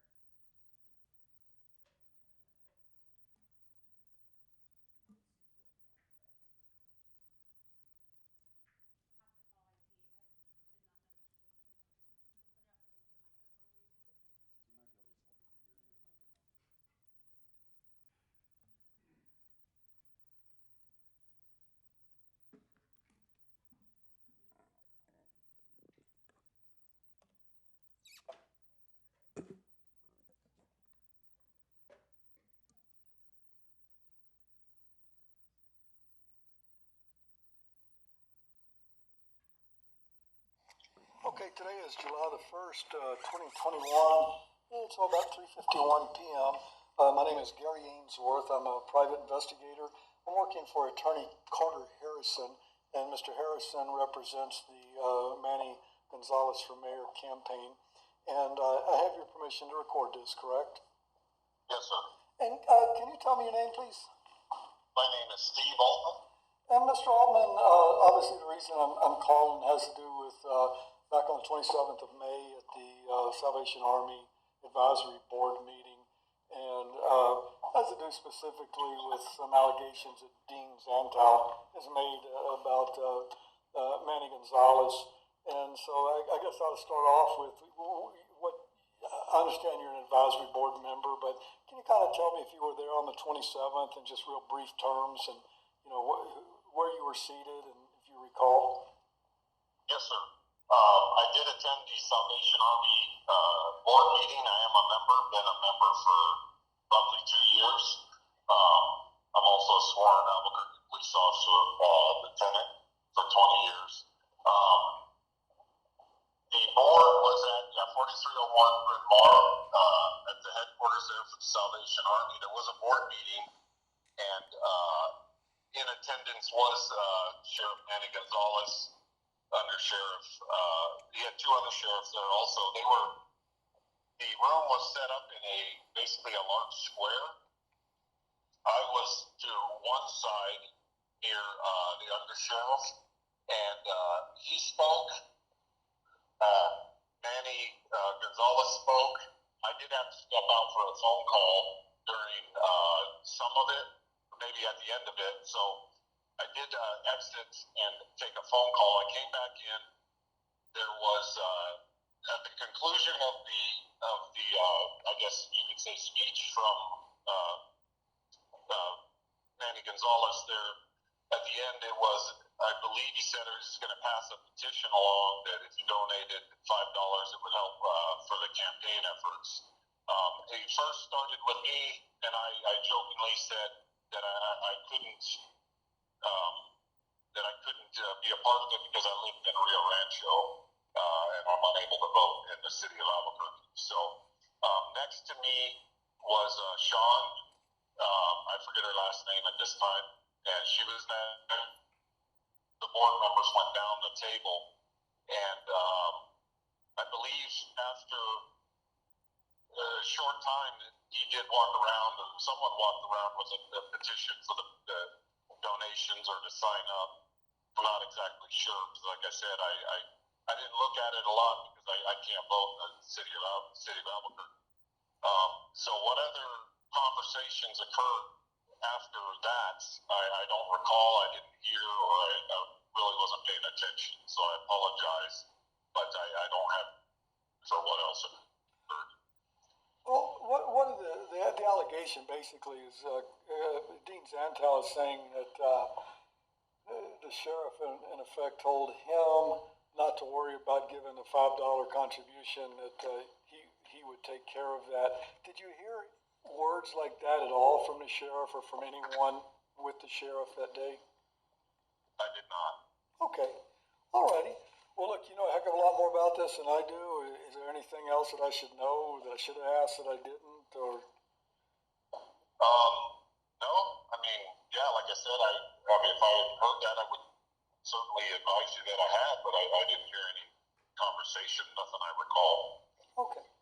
All right. Well, I'm going to go ahead and stop the recording then. Thank you very much.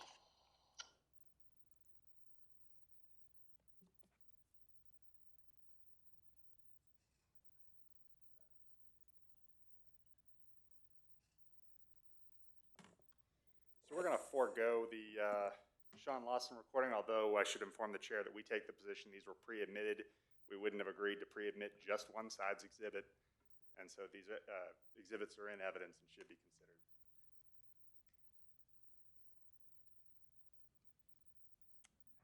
Any further witnesses for the respondent? Okay, at the present time, complainant has 16 and a half minutes remaining. Respondent has 2 minutes. We'll proceed to closing arguments. Counsel for complainant.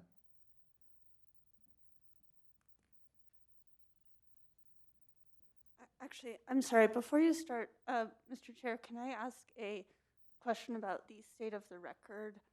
I don't know what kind of question this would be. I'm just wondering if either side requested a subpoena for David Dominguez. I believe the answer to that is no. Or is that yes? I did not. Yeah, so the answer is no. Thank you. Subpoenas were requested, but I do not recall for that witness. Counsel? The evidence that you've heard this morning established a violation of the regulations for the election code and the open and ethical election code. It established that Manny Gonzalez signed a qualifying contribution receipt as the collecting representative, that he put his name on it, that he did not receive money from the person identified as a contributor, and he did not ensure that that contributor gave money, and he did not ensure that that contributor was the actual source of the funds that were later then deposited into the city's account in that person's name. That in itself is a violation of the rules. But what you have here is a willful and intentional violation where Mr. Gonzalez looked that voter in the eye and told that voter that he didn't have to give a $5 contribution. Now, of course, Mr. Gonzalez denies that, and you have essentially to weigh credibility here as to who's telling the truth about what transpired during that conversation. But there is quite a bit that's been presented to you that corroborates Mr. Zanto's version of what happened on that day. The OIG was able to confirm that other people did not give $5 contributions on that day when Mr. Gonzalez was the only person who signed qualifying contribution receipts that were collected during that meeting, which supports the idea that that something went wrong on that day in that meeting where Mr. Gonzalez was simply not doing what he's supposed to do as a candidate in order to ensure that the collections are made. And Mr. Zanto confirmed from others at the meeting that they did not give $5 as well. He confirmed that from Eric Shane, and he confirmed that from David Dominguez. Mr. Gallegos at one point said, we don't know the identity of the other people from the meeting who did not give $5. I'm not sure that we know everyone, but Mr. Zanto did testify to their identity at the very onset of this hearing. You also had Carrie Brandenburg, who was watching and didn't see anybody giving money at the same time that this petition was going around the room, and these qualifying contribution books attached to the receipt were going around the room. But also, Mr. Zanto has been remarkably consistent. And he told this story at a time when there was no proceeding going on, when he didn't even really know that there would be an issue about this. He was approached by a colleague asking him to sign Tim Keller's contribution book. And then he then told the story. He told her the same story that he told you today. He told her that he went to this meeting, that he looked at Manny Gonzalez, and Manny Gonzalez said, no, you don't have to. No, that's okay. We'll cover it. And he told the same story when he was reached by the Keller Campaign. And he told the same story when we filed our complaint, and he signed a written statement attesting and swearing that that's what happened. And he told you the same thing when he came in today, and he told you what happened at this event. And again, he has no stake here. He has no reason to really dredge this up. He just told his colleague what happened, and then was a good citizen who was willing to come forward and tell you all again what happened so that you could take the appropriate action. And Mr. Gonzalez, in comparison, really doesn't have any corroboration for his denial. He's brought in people who have said, well, I didn't hear that exchange. But the fact that you don't hear something said doesn't mean that it wasn't said. There were multiple people in that room. There were multiple people having conversations. None of them were directly paying attention to Dean Zanto or Sheriff Gonzalez or the conversation that the two of them were having. So their conversation, or in this case, Mr. Altman's recording, doesn't refute Mr. Zantel's testimony, his clear and consistent testimony that he asked Sheriff Gonzalez if he should give $5, and Sheriff Gonzalez said no, that he looked him in the eye and he said no. So somebody saying, well, I didn't hear that, doesn't mean it didn't happen. Sheriff Gonzalez wants you to believe it was just some kind of misunderstanding, that either he didn't understand what Mr. Zantel was saying, or Mr. Zantel didn't understand what he was saying. But you heard Mr. Zantel say that he was sitting down right next to Sheriff Gonzalez, and that he was looking Sheriff Gonzalez right in the eyes when he asked this question. And Dean Zantel had never done this before, so he read the paper, looked up at the sheriff, and said, well, am I supposed to give you $5? And they were face to face. The sheriff was standing right next to him. I don't think there's room for this idea that there was some kind of misunderstanding that Dean Zantel didn't hear him correctly, or that the sheriff didn't hear him correctly, particularly when, again, Dean Zantel told this story when he had no reason to believe that it mattered, and this is exactly what he said. And again, there's a consistency in that it wasn't just Mr. Zantel, it was other people at this meeting. It appears it was other people outside this meeting, where the sheriff just didn't always collect $5. Did he sometimes? Was that the other evidence that they presented? Sure, absolutely he did. Did he hear his undersheriff explain the rules to people? I'm sure he did. Does that mean that he consistently collected $5? The evidence says otherwise. The evidence says when he felt like it, he didn't. There are room for mistakes. There are certainly room for mistakes. And there certainly can be errors in the execution of the steps it takes to qualify for public financing. But directly telling a voter that they don't need to give $5, that's not a mistake. That's a violation of the rules. Failing to collect from at least 3 people out of 5, that's not a mistake. That's a violation of the rules. And the undersheriffs, they couldn't tell you whether they actually had money from these people when they walked out the door that day. They had some money, maybe, it was attached. They were picking up money off the table that they didn't know where it was from. But they didn't know that they had $25 that they collected that day to correspond with the 5 qualifying contribution receipts that they had collected that day. They still don't know.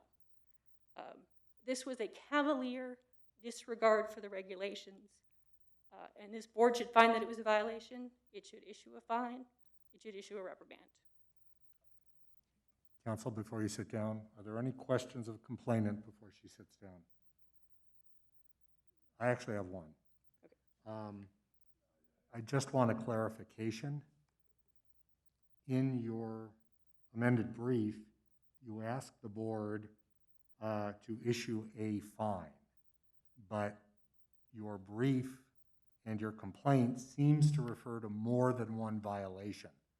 So I am asking the complainant, how many violations do you believe occurred for which a fine would be appropriate? I believe 2.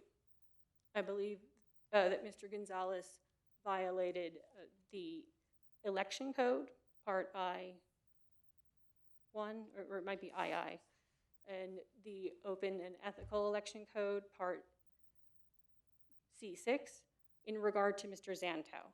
Our complaint relates to Mr. Zanto, and we are not asking for additional fines based on the additional findings of the OIG.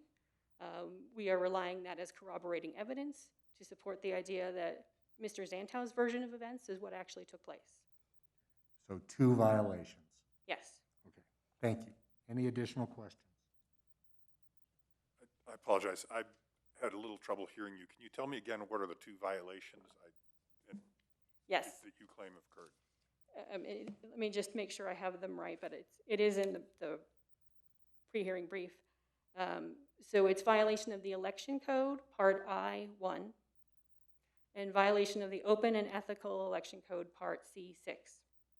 But what is the conduct that you say Oh, and the conduct supports? is both, for C6, it is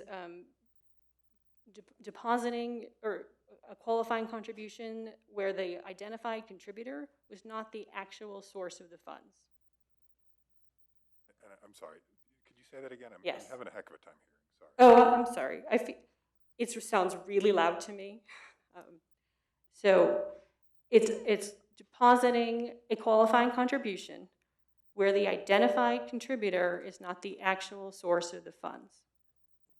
I got that one, thank you. And then the second one? Is really the same. It's a broader provision that applies to all contributions, not just qualifying contributions, which must also be made in the name of the actual contributor. So the same conduct supports both charges? Yes. Okay, thank you, I appreciate that. Any additional questions? All right, thank you, counsel. For respondent, you have 2 minutes. All right, when I stood here a little while ago, I said that we stood on political battlefield over 7 allegedly suspect qualifying contributions. After hearing the testimony in this case, we were down to at most 5. And now after closing, apparently we're only addressing the Zantel allegation. Yet, in their pleadings, the Keller Campaign said that this was an orchestrated scheme to collect QCs without the $5. Now, they backed off on this in their presentation, presumably because the evidence as borne out shows no such orchestrated scheme. Why in the world would a campaign devise a scheme in which they turn down or refuse $5 donations from willing contributors just to have to come up with $5 of somewhere else to cover the QC? What would they have to gain from such a course of action? It makes no sense. And it makes less sense when you think about the fact that the IG report references one person who said that they signed a QC at the Salvation Army and did pay the $5. 1 minute, counsel. Why did this person have to pay? Why didn't the campaign reach into their big batch of $5 and cover his QC? And how does that play into this big orchestrated scheme? Now, Greg Brown testified to the opposite of an orchestrated scheme. He taught about good collection on the part of the Gonzalez campaign. Another issue in the pleadings was that Manny Gonzalez routinely takes QCs without the $5. Apparently, that's not even on the issue board anymore. And all we really heard today was a multiple version of Dean Zantel's statement. Zantel, Brooks, Dean, I think she said it twice. We've heard it during closing. But no matter how many times that story gets repeated, it's still just the one QC. The most likely explanation for that QC is an honest, good faith mistake. You heard Counsel, the your testimony. 75 minutes is up. You have 1 sentence to go. One more sentence. Try to be fair. Everybody got the exact same amount of time. I appreciate that. There needs to be room for honest mistakes in this code, and we ask you to dismiss this complaint. Thank you. All right, thank you. We've now heard presentations from both sides. We are now going to go into closed session. Mr. Chairman, I move the board go into closed session pursuant to NMSA 1978, Section 1015(1)H3, in order to deliberate on the evidence received at the hearing held before the board in case number 01-2021. Is there a second to that motion? Mr. Chairman, I second that motion. And so people understand this is the magic language that the board needs to recite under the Open Meetings Act so that we can go into our deliberations. There's been a motion and a second. Is there any discussion? May I ask for clarification? I just want to, you anticipate coming back into open session today, is that correct? We will come back into open session today. I'm asking because both council have a court hearing at 1:30. We understand. Okay. All those in favor of the motion say aye. Aye. All right, we are now in close. Oh. Okay, I still believe we have a majority. We will go into closed session.